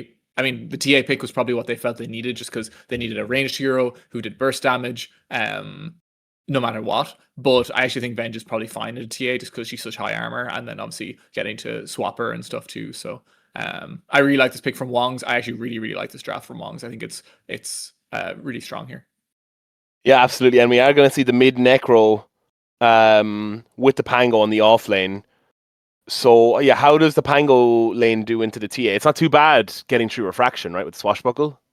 Yeah, I mean, I would imagine, what is it? It's going to be Bane TA, so it probably still is a TA favorite, but maybe not by a huge amount. Yeah, I don't think Pango. If it is Bane TA, Pango Tusk is not going to beat Bane TA. But yeah, we'll see. They might even just put the Tusk bottom because the Necro will lane so well automatically into the Night Stalker that they want to put the ranged hero with the Pango. I'm not sure. We'll see. Mm-hmm. And as we are now getting into this one, if you're new here, welcome along. We'd love to have you involved. And if you'd like to get involved, Dota2Ireland.com. Thanks to, of course, our gracious admin, Neil Lawrence, and his French friend Claude for building us that one. It has all the fixtures, results, and statistics from this and previous seasons of the Irish Dota League. And if you're looking to get involved, the best way to do so is by joining the Discord with the link on that site. We'd love to have you along. We also have LAN events. We've just finished up our most recent LAN event, Rebooted 2, which took place in the Queen's University Belfast Computer Science Building and the Reboot Gaming Cafe in Belfast. And I believe our next LAN event will probably be around October, November time, is usually how these things go. So yeah, we would love to have you involved and would be really excited to see you join as we are getting into this one. I'm going to actually sit down now so I can watch my screen without standing up like a lunatic. Nice. Eat that, Punjabi and everyone else that was making fun of me for the keyboard POV.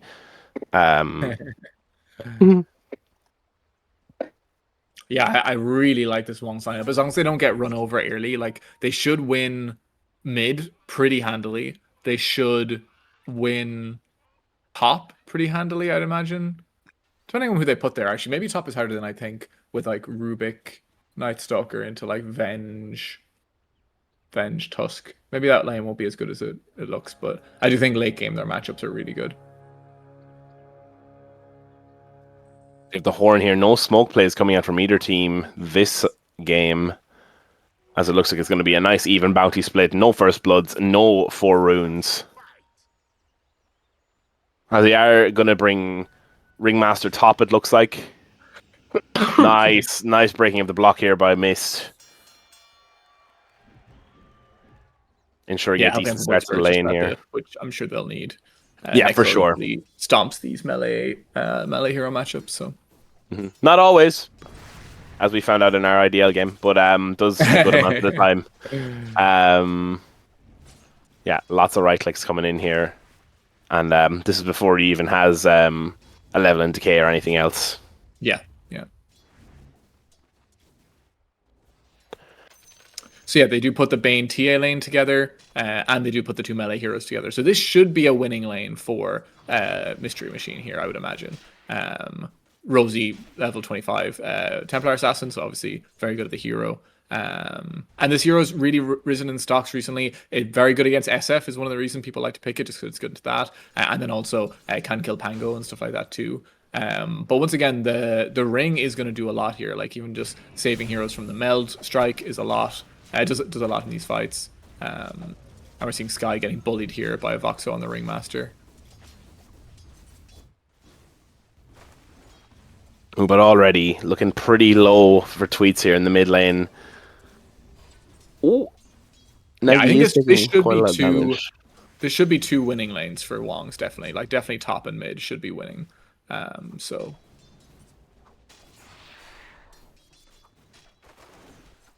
we'll see. And I don't we'll think see bottom about will how be that bottom bad goes. either. Yeah, I agree. I feel like it's not one of like TA is generally a good laner, right? And I feel like it's not like the best lane ever for TA. Yeah, it's probably But I like a think. good TA lane, but not like oh Oh, is Nagy getting caught out here? We'll have the Fairy Fire ready to go with that Death Pulse. So the heal coming in there. that was close. Very close. I mean, this lane is kind of like a ticking time bomb, right? Like the more levels Necro gets, the harder this lane is, Yeah, right? for sure. For sure.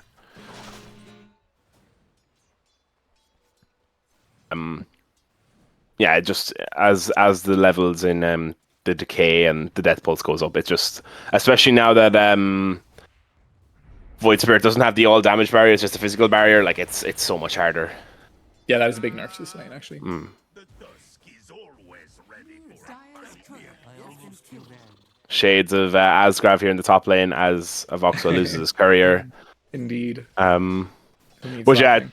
lanes going just about as you expected. TA having a grand time top, Necro having a great time mid, and Venge also having a good time top so far. As they will have a little bit of a go now on to Sky underscore here. They will have the Brook Grenade dropped with the Tame the Beast coming in. Stun follow up from Carl, and Avoxo gets first blood and the tip onto Sky. These guys play pubs together a decent amount, or end up in pubs together a decent amount, being the 5-digit MMR players, as Avoxo loves to harp on about that they are.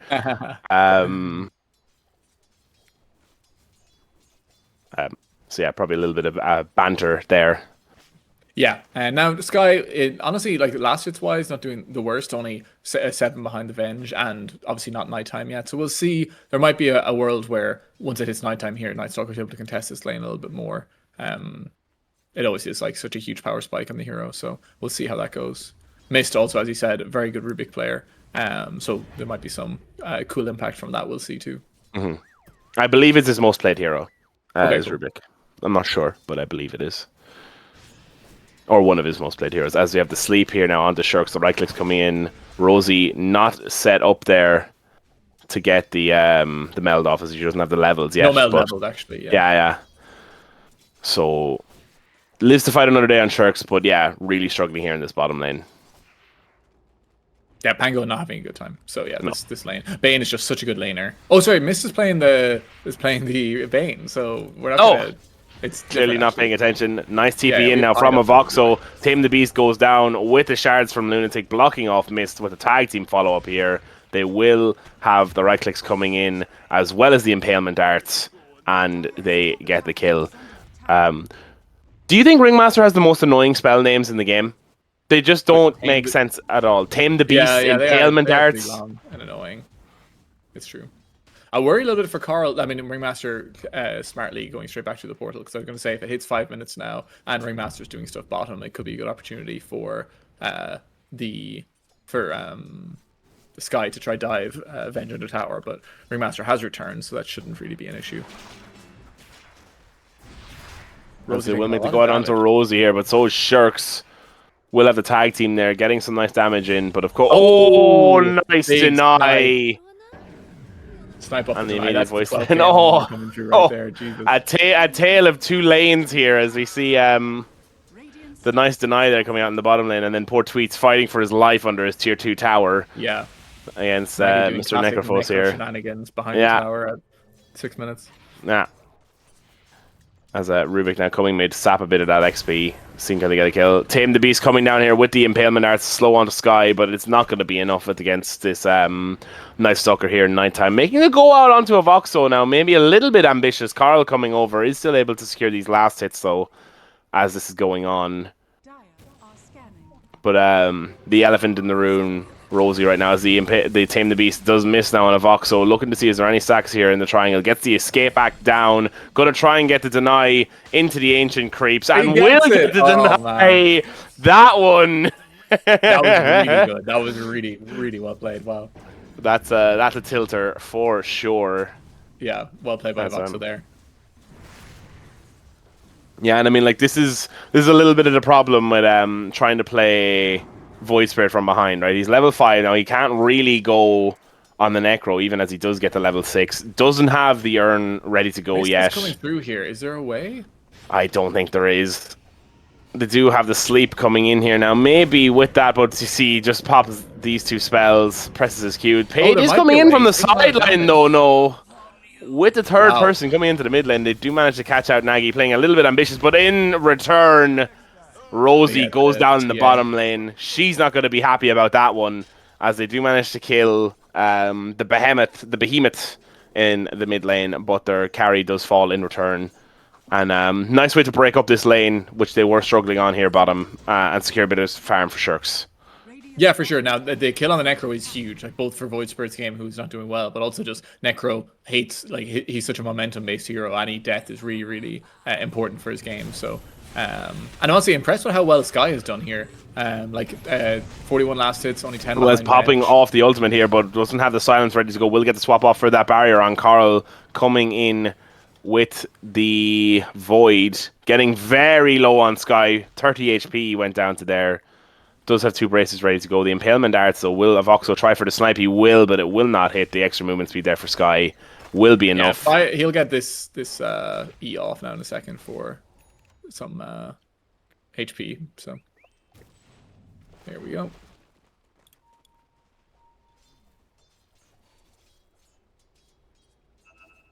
And Myst chasing off Carl. Avoxo high-fiving his tower. Things have calmed down. Yeah, just a Voxo little kind of bit. owning this game so far. To be honest, he's gone to bottom lane twice to do a lot. Had a good lane obviously on top, and then getting that neutral deny too. Having a really good game so far. Lunatic saying hello to Roshan.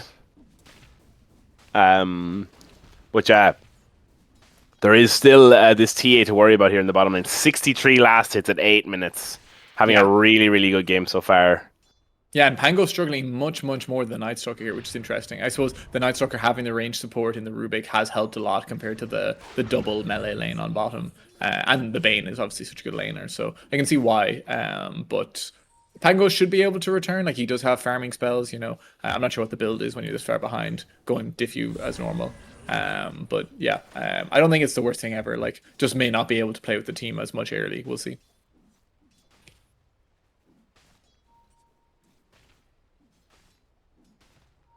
And it is interesting to know that even with the amount of last hits, only a couple of hundred, about 500 gold ahead is Rosie, compared to Carl. So it is really showing just how valuable those kills are as well. As Sky making the run out under the tower is going to get stunned out of it. The lift comes in from the Ruby. Tame the Beast with the follow-up. Myst is here, though, with the sleep. They're going to get the TP in from the Tusk. Escape Act is there, though, but they are going to get the kill onto Carl with the follow-up Void. The amount of damage it does at nighttime is just crazy, as well as Myst with his second spell, the Brain Sap, as he is going to pop the ultimate here on the Night Stalker.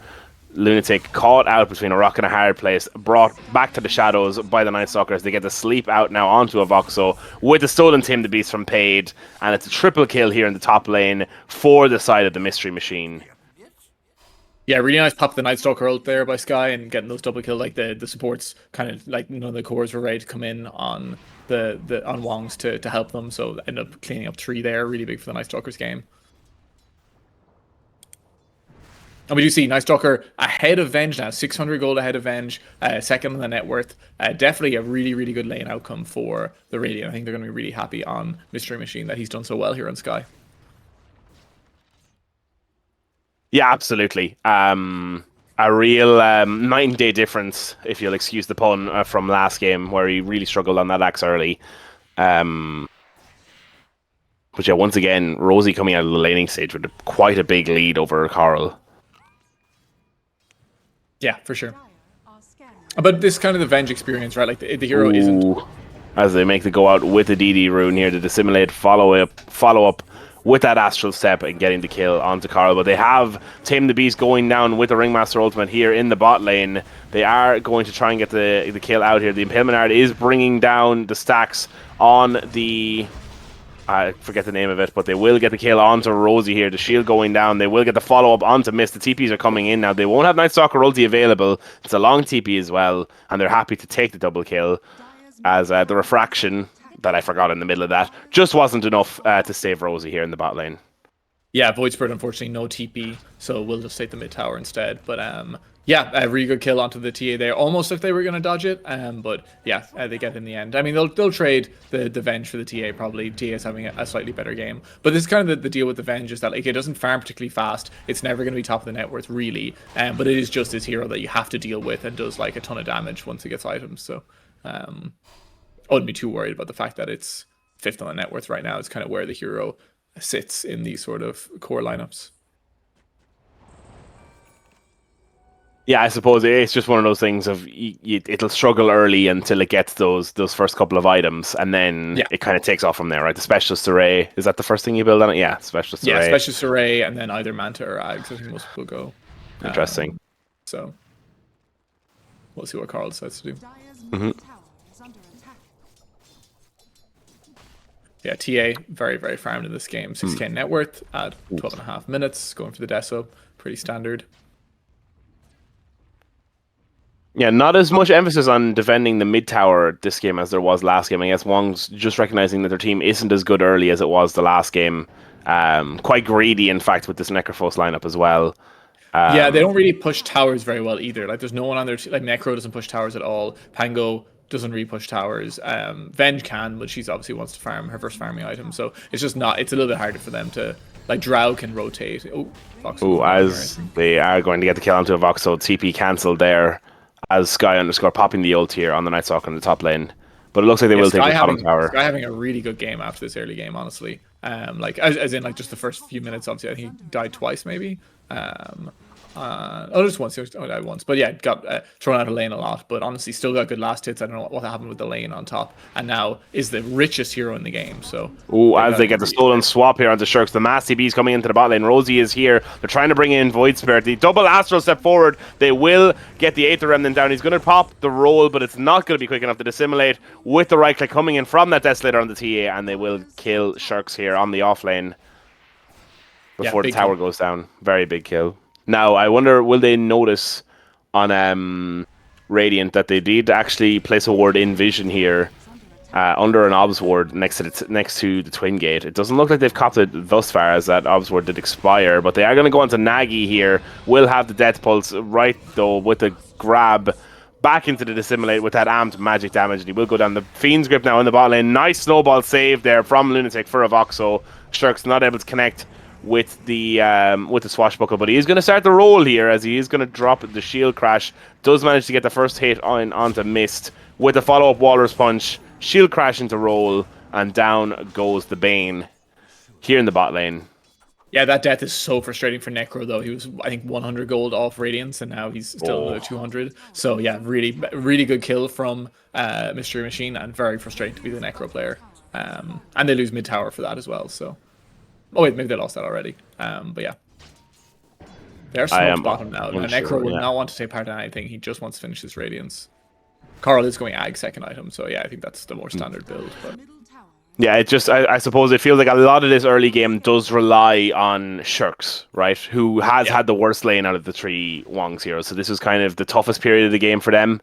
I guess they're trying to get this Ags online so they can then bring Carl into it before... and allow kind of Necro to play as the carry here. Making a very dangerous play as he drops the stun. They're going to bring the TP's top. Nice swap just early, but they are baiting is right. They are going to have the Tame the Beast with the Wheel of Wonder. It's going to catch out too. Swap out though with the Dissimulate onto the Void Spirit. They're going to get the save there with the Escape Act. And they bring down Paid and Sky. Tweets is still here. I'm not sure if they're going to be able to find him.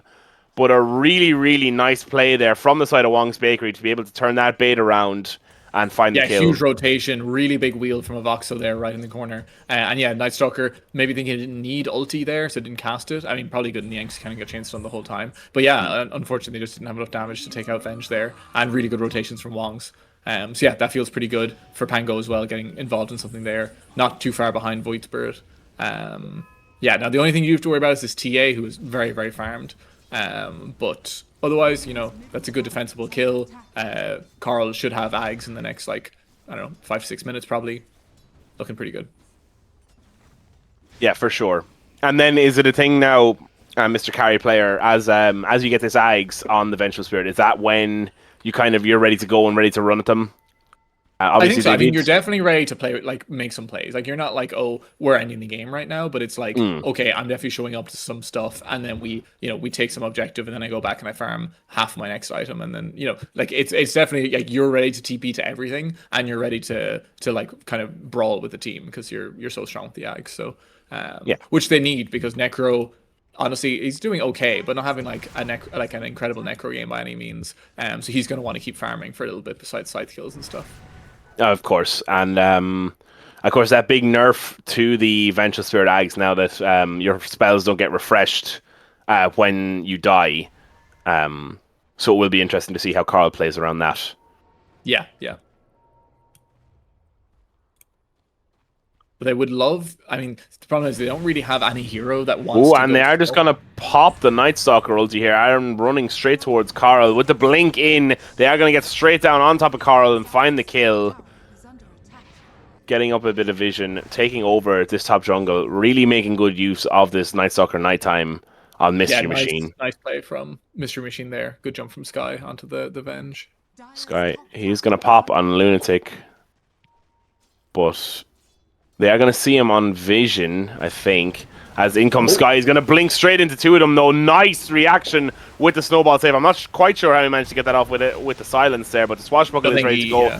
They are going to have the sides coming in. It's not going to be able to get the kill as Lunatic goes down, but they will get the kill on the Sky in return on Nagy.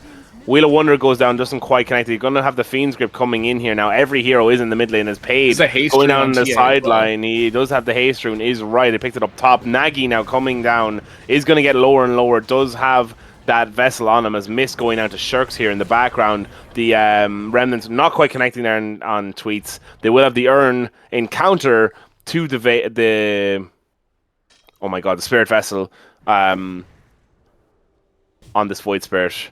But it's a 3-for-1 here in the mid lane. Yeah, Voxo lived for way too long there. He didn't buy back, right? No. I was sure he was dead, and then he just managed to run away. That was crazy. Really well played by him there. Having a really good game, honestly, on this remaster. But nice reinforcements from Wongs there. Allows it to, killing the Night Stalker off early. Does a lot for the fight. And yeah, nice snowball save from Lunatic as well, so...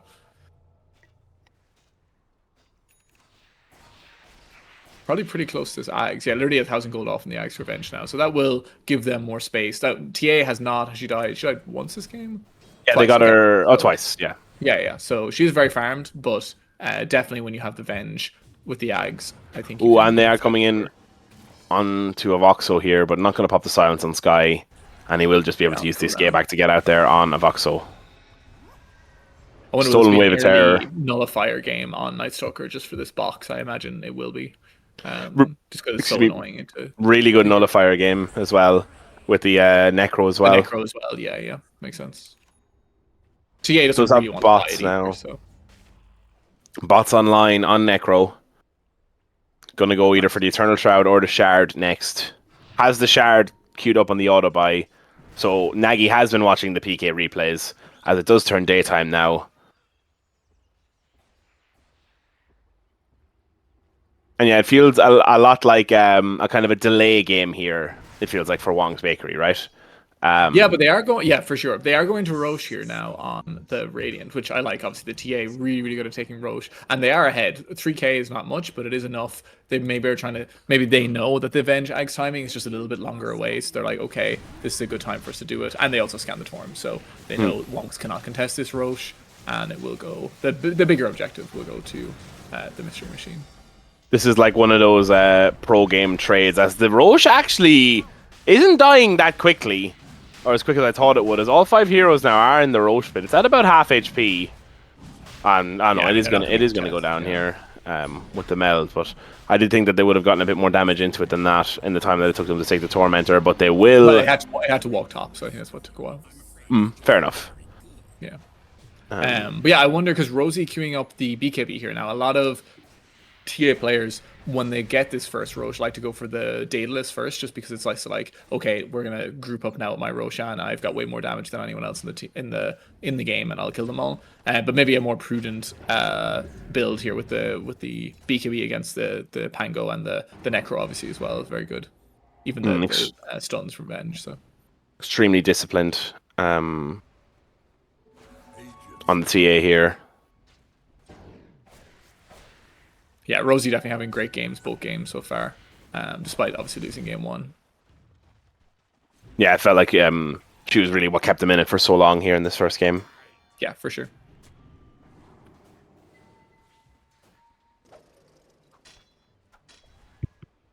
Yeah, 4K net worth lead just on your carry hero here. But we are starting to see some of these items coming online for Wongs. The Ags is ready now for Vengeful Spirit, going for the Yasha next. Probably into Manta, right? Almost certainly, I guess. Yeah. I would imagine so.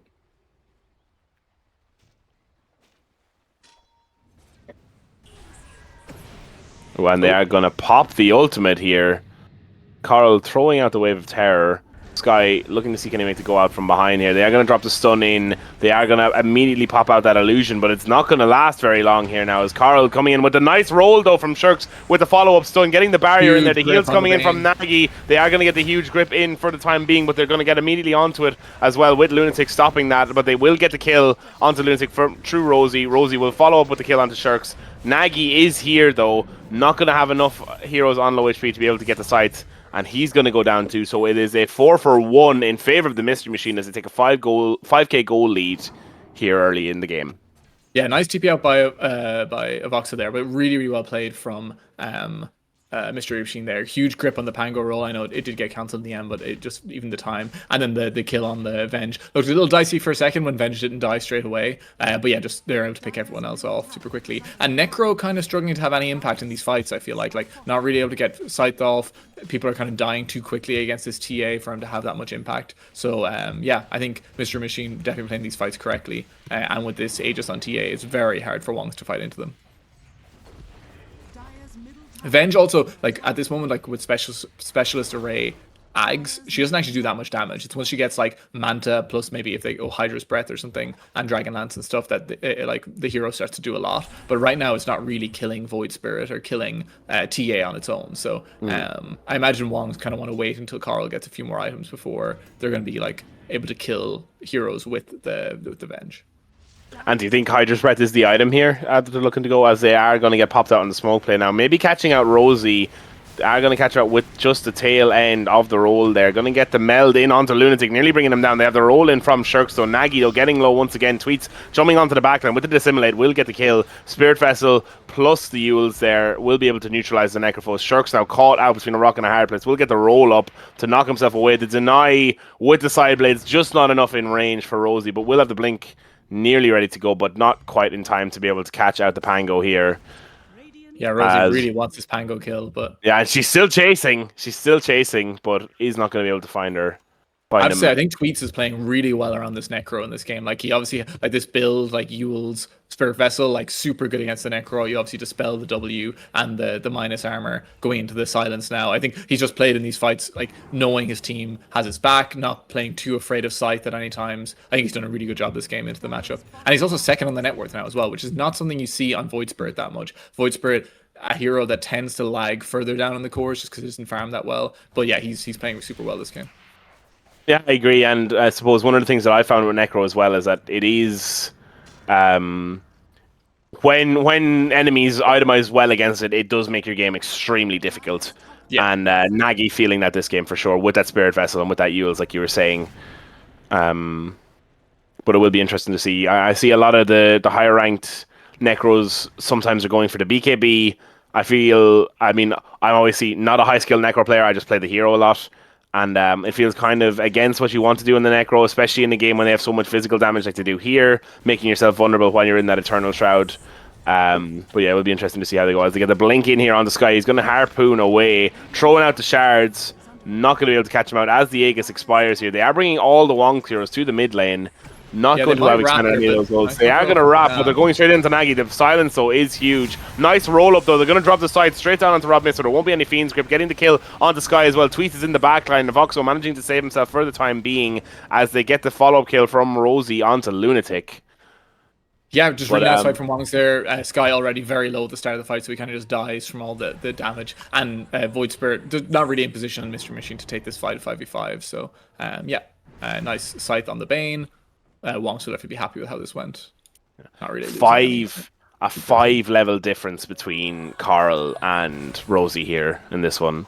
Wow, yeah, TA always levels like crazy. I don't know how this hero just farms so quickly. And Rosie obviously playing extremely well this game. 7k ahead of the next hero is actually wild right now.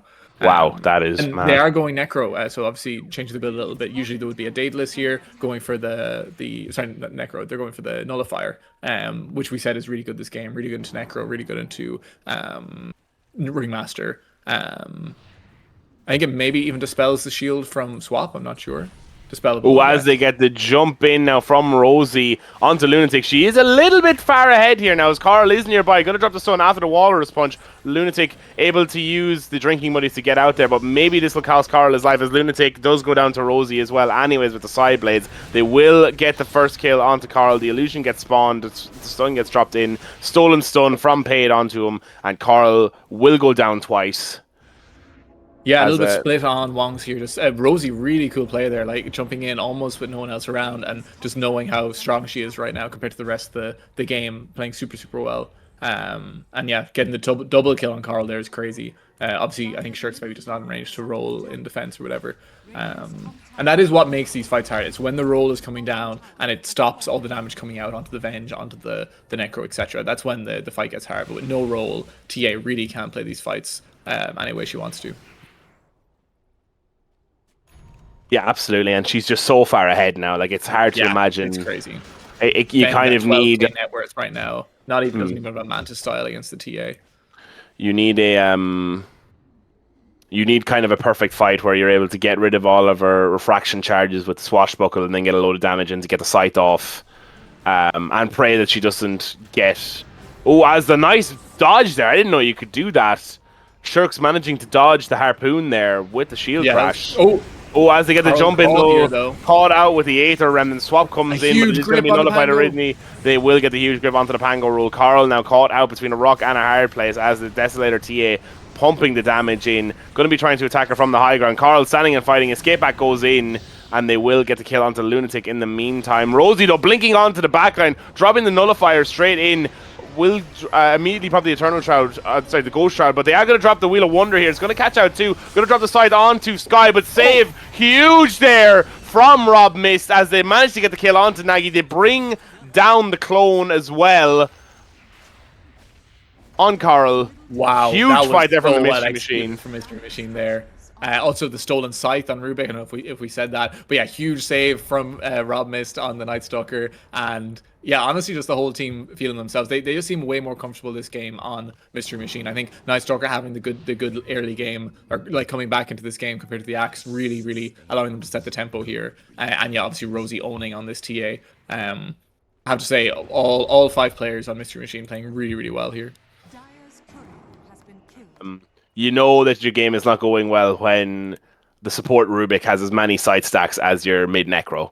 Yes, exactly. I feel like that's the really Necro telling. really struggling this game. It just hasn't had the impact that it would want to, unfortunately. And I guess one of the problems with the build that he's going, right, he's going heavy armor, he's got the Lotus Orb, and he's queuing up the Shiva's Guard. Obviously, into this physical damage lineup is good, but one of the real big problems that Necro has is that he just doesn't have a lot of HP without something like like the Consecrated Wraps or a Heart or something. Just a very low HP, low strength gain hero. And it will be interesting to see how it goes. They do get the swap back. Nice blink out, though, with the refraction, and they will get another side kill. So now the Rubik has more side stacks than the opponent. The opponent Necrophos. So they will drop the Wheel of Wonder. It's not going to hit anyone. Drop the Nullifier straight down onto Nagy, who will go down as well.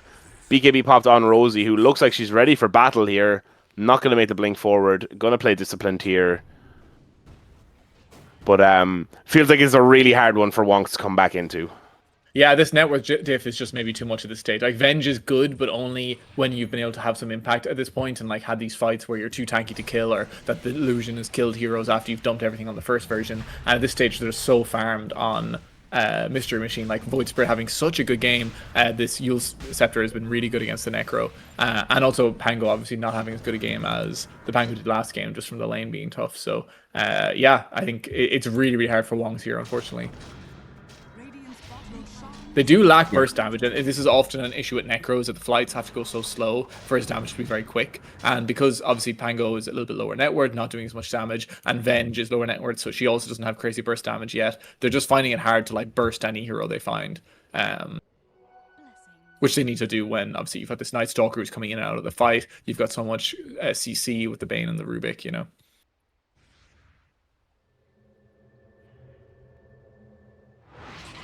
Yeah, it's hard to imagine like what the play is here. Yeah, for the side of Wongs to come back into it. Yeah, for sure.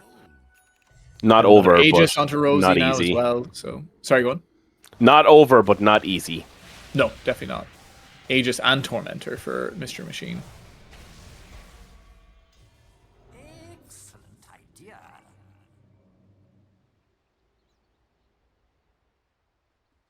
Dire's bottom tower is under attack.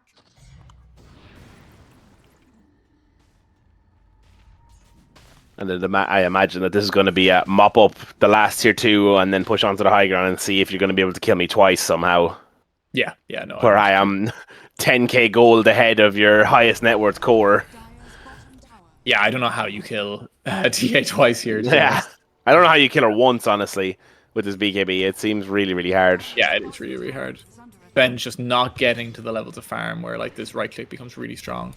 I wonder, does she go? Yeah, she just go Hydra's Breath next. I was going to say that sounds probably like what the build is. But Nagi making the jump in, pops that Gold Shroud, blink out from Rosie, but that is the issue with Necro as a hero in general, is that if you're not really far ahead, you're actually behind, because once the enemies can buy enough items to actually deal with you, the hero's not that strong, and it has this like mid-game timing, mid-late game timing, where it's like way stronger than everything else in the map, and everything just dies and you can't kill it. But right now they have all the items to deal with it, and it's not doing that much damage in the fight. So yeah, tough place to be for Nagi in this game, unfortunately.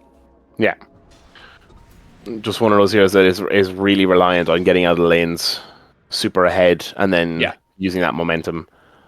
A bit like we were talking about in game small 1. Things, like even that kill that Tweets had on him, like 200 gold before his Radiance at 14 minutes. Like now that 14-minute Radiance becomes a 15.5-minute Radiance, which is like obviously a much worse timing, and that snowballs the game from there too. And so yeah, these small little differences, they make such a big change in these high rank games. Yeah. And they are like kind of cooling down the level of the tempo here. Rosie trying to finish Daedalus maybe, but there's only 2 minutes on Aegis, so I imagine they do go high ground with this. I'm sure they know they're way ahead. Pango roll obviously very good. Excuse me. High ground defending spell, and he is now the highest net worth on Wongs as well, which is pretty impressive from Shirks, who had a tough lane. But yeah, I still think they probably do go high ground with this Aegis. Yeah, for sure. It'd be ultra omega giga cautious if they didn't. Yeah. And they look like they're about to do it right now. So. Yeah. Interesting that Rosie has the BKB in her inventory. I've noticed a lot of the the pro players seem to like to keep the BKB in the backpack for the first life and then bring it out in the second, as they will get the throw back here though, but they will have the blink out. Caught up by the 8th round, and it is Nagi. Very hard to fight down into this with the banner up. Nice Manta there from Carl, but to jump in with the silence to simulate pop. Nice save from Voxo and the drinking buddies there. But then just taking so much damage from this TA. Yeah. Dropping off the shards here, but they are just so happy to play behind her and let her take these towers. They are going to pop the blink. Carl, though, not going to be able to get the swap off. They are going to pop Sky's ult here. The 8th round is going to catch him, nullified, but the escape act is enough for the time being, as he is going to go down once, is immediately silenced again. Will be ready with the swap, is going to swap back Sky underscore. They are going to go in here, snowball on to Rosie. She's gone down to about half HP. Going to pop the site. Will they be able to get the save? Yes, they will. Rob missed once again with the stolen roll from Paid. They are going to go now onto the Venge Illusion and bring it down. so they are not going to have a carry for this fight. Nullifier now onto the Necrophos, popping that Ghost Shroud as well as that other thing that I saw there, and they are going to drop the Walrus Punch, Wheel of Wonder into the middle of it to dissimulate though, to be able to get out on Tweets. Rosie fighting on the backline. This is still the first life, remember, as she's going to get lower and lower, and she will go down here. Sky now caught out, catching out Nagy and Lunatic here on the backline. They aren't going to have the silence ready, and they will bring down Sky. Nagy is getting low. They will get the kill onto a Voxo and onto Lunatic on Rosie. She's back on full HP, has Big the lift BKB from ready Hive to go there. here, has the Daedalus now as well. Is going to go forward straight onto Shirks. Tame the Beast stolen. Is not going to be able to get the kill, but Rosie is able to mop it up anyway. It's a triple kill for Rosie on this TA. They take the set of racks. They are going to mass buyback here. Catch out Nagy on the backline. Drop the Nullifier. God. He's going to come in though with the Death Pulse and the Shard. Stolen Tame the Beast. She is going to have the Ultra kill though on Rosie. Going to pop the BKB finally, as she hadn't done it the entire fight. Shirk's trying to get out the escape back there with a little bit of a miscommunication. Swap back, but she's getting lower and lower here. Will they be able to get her? Will they be able to get her down? They are going to jump in with the Swashbuckle and the Shield Crash. She's going to be there with the Melt. They don't have the vision there. They are going to drop the Swashbuckle though. Will she be able to get the blink out? No, she won't, as the godlike 10 kill streak does go down. 1.5k gold going into the back pocket of Shirks. 3k gold as the swing. They managed to get the near wipe. They lose a set of racks because of it, but there's still life in the Wongs yet, as they managed to bring down the raid boss TA. Yeah, no, what they bought back Venge, Everyone. Venge, Pango, Ringmaster, maybe? Yes, yeah, I think so. I think. No, Venge didn't buy back actually. So No? Oh, wow, And- she just respawned. oh, Necro buyback too. Necro buyback too. So Oh. Necro, Pango, Pango. and Ringmaster. And Tusk. Thank you. Pretty Brain. difficult high ground. Rosie literally almost soloing the entire game right there. Oh, nice. As they catch out of Voxo, and it's going to be dieback here. Yeah, and they're not taking their foot off the pedal at all, which is always really cool to see. Like the other cores not feeling like they need their carry. Oh, and to Tweets continue. catches out Shirks in Oh, the that mid is lane huge. as well. That is Huge actually crazy. dieback. Wow. As Yeah, they're that's just very they're unfortunate. playing super well on Radiant here, honestly. Obviously we just saw Rosie literally soloing that last fight, like just cannot be killed, so far ahead. But yeah, everyone just playing super well. I feel like they're playing as a unit way more this game as well. Like they seem like the communication's better. Like all the the throwbacks with the Rubik, the Bane saves have been excellent from Myst, especially against his Scythe. And just yeah, they're really, I feel like the coordination and team fight is much better this game. Maybe enabled by the fact that their offlaner obviously has a much better game than he did last game.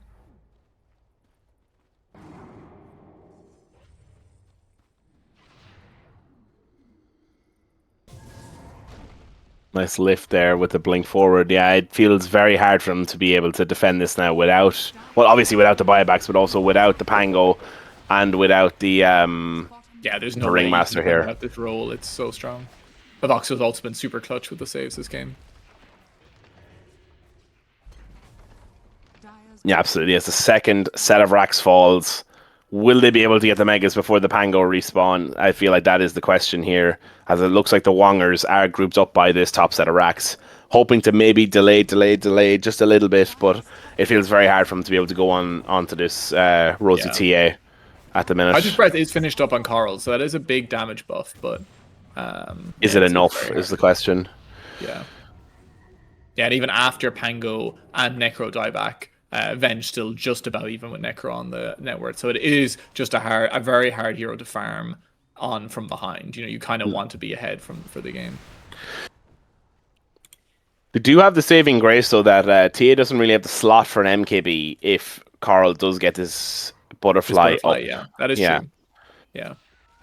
Could probably sell Nully or something, or slot one in after BKB or something like that. But Yeah, I guess. That should help. But is a tough one for sure. yeah. Oh, Tweets out onto the Pango. Oh, as they will have to go in with the Dissimulate, though, but they are getting the right click slamming into Carl here. Is a bit tankier, but will go down the first time with that Meld Bash. Tame the Beast going in with the Wheel of Wonder. Is not going to catch out anyone except for the Illusions, except for Tweets there in the backline. They're going to pop the BKB and the Ultimate here with the Fiend's Grip onto Shirks. They do manage to take down... here, though? Yeah, he's getting very low. Will she go down? Yes, she will. Triple kill, but immediate buyback there as they manage to get the team wipe onto Wongs. And they all So, did. They even all with in that- the TA, but the rest of the team survived, and that is GG. That is GG. Unfortunate for Rosie there, taking a hit to her imprint rating right at the end there with that buyback unnecessarily. But they will get the win. It's a 1-1 here for the Mystery Machine in another cinema game here in the Irish Dota League. Yeah, super impressed with Mr. Machine this game. Didn't let game one bother them at all. Obviously, just figured the lane was just too hard for Axe last game, and that made our game really hard. But this game, Sky having a really good comeback after what was also kind of a tough enough lane, and yeah, Rosie like literally was 6k net worth ahead by 20 minutes or something like that, like crazy. And they just tempoed the game really well. They knew that they needed more items on these heroes. They outfarmed the Necro, who needed to be ahead this game. Never happened. And yeah, despite what I think Voxo played really well this game, honestly, like a Ringmaster, I definitely would like to see it again from them. I think it was really good, but just the rest of the heroes weren't able to do enough this game against the TA. Yeah, absolutely. And it really felt like... I also think Tweets did really, really good this game as well. I also think they all played impeccably on Mystery Machine. Yeah, for sure. Sky underscore as well. A really big step up from where he was in the last game with the net worth struggles that he had against in that off lane. Really, really showed up this game. Really, really good ults as well. Nice jumps with the BKB and missed as well with those. Was it three site saves that he had? Okay, I think against the Necro. Super, super well done. And of course, paid. I think he ended up with more side stacks than poor Nagy did at the end there. So yeah, really, really well played from the Mystery Machine. Hype game though, and I'm looking forward to seeing these two play off as we get out of the group stage into the knockout stage. Yeah, we love a 1-1. So yeah, looking forward to the next one. Absolutely. And with that, unless my production manager tells me differently, I believe that is time to end. I don't think we're going to have an interview after this one. And yeah, so if you're looking to get involved, Dota2Ireland.com, join the Discord from that link. Our next game is tomorrow. I want to say, I think there's a game or two in Div 2. I think Misprint Esports are playing 5 Stuns, No Brains. And there's another game as well that I can't think of off the top of my head. versus G Shuli. Div 1 is also on tomorrow. Oh, wow. Okay, so we have a double header for you there. So yeah, keep an eye on the stream. Follow the stream here. We have 4 games tomorrow. 4 games tomorrow. Oh, Jesus. 3 that are all happening at 8 p.m. So yeah, if you're a fan of Irish Dota, make sure you're free at 8 p.m. tomorrow. Hit the multi-stream. 3 different series is happening. But yeah. Yeah. Okay, so looking forward to those ones. And of course, yeah, if you're looking to get involved, Dota2Ireland.com and join the Discord there. The link will be there, or someone will put the link into the Twitch chat. But in the meantime, I've been PK, joined by Asgrav from Imprint as well. And we've had, of course, the lovely Anti on Obs and production for this one. And we will see you in the next one.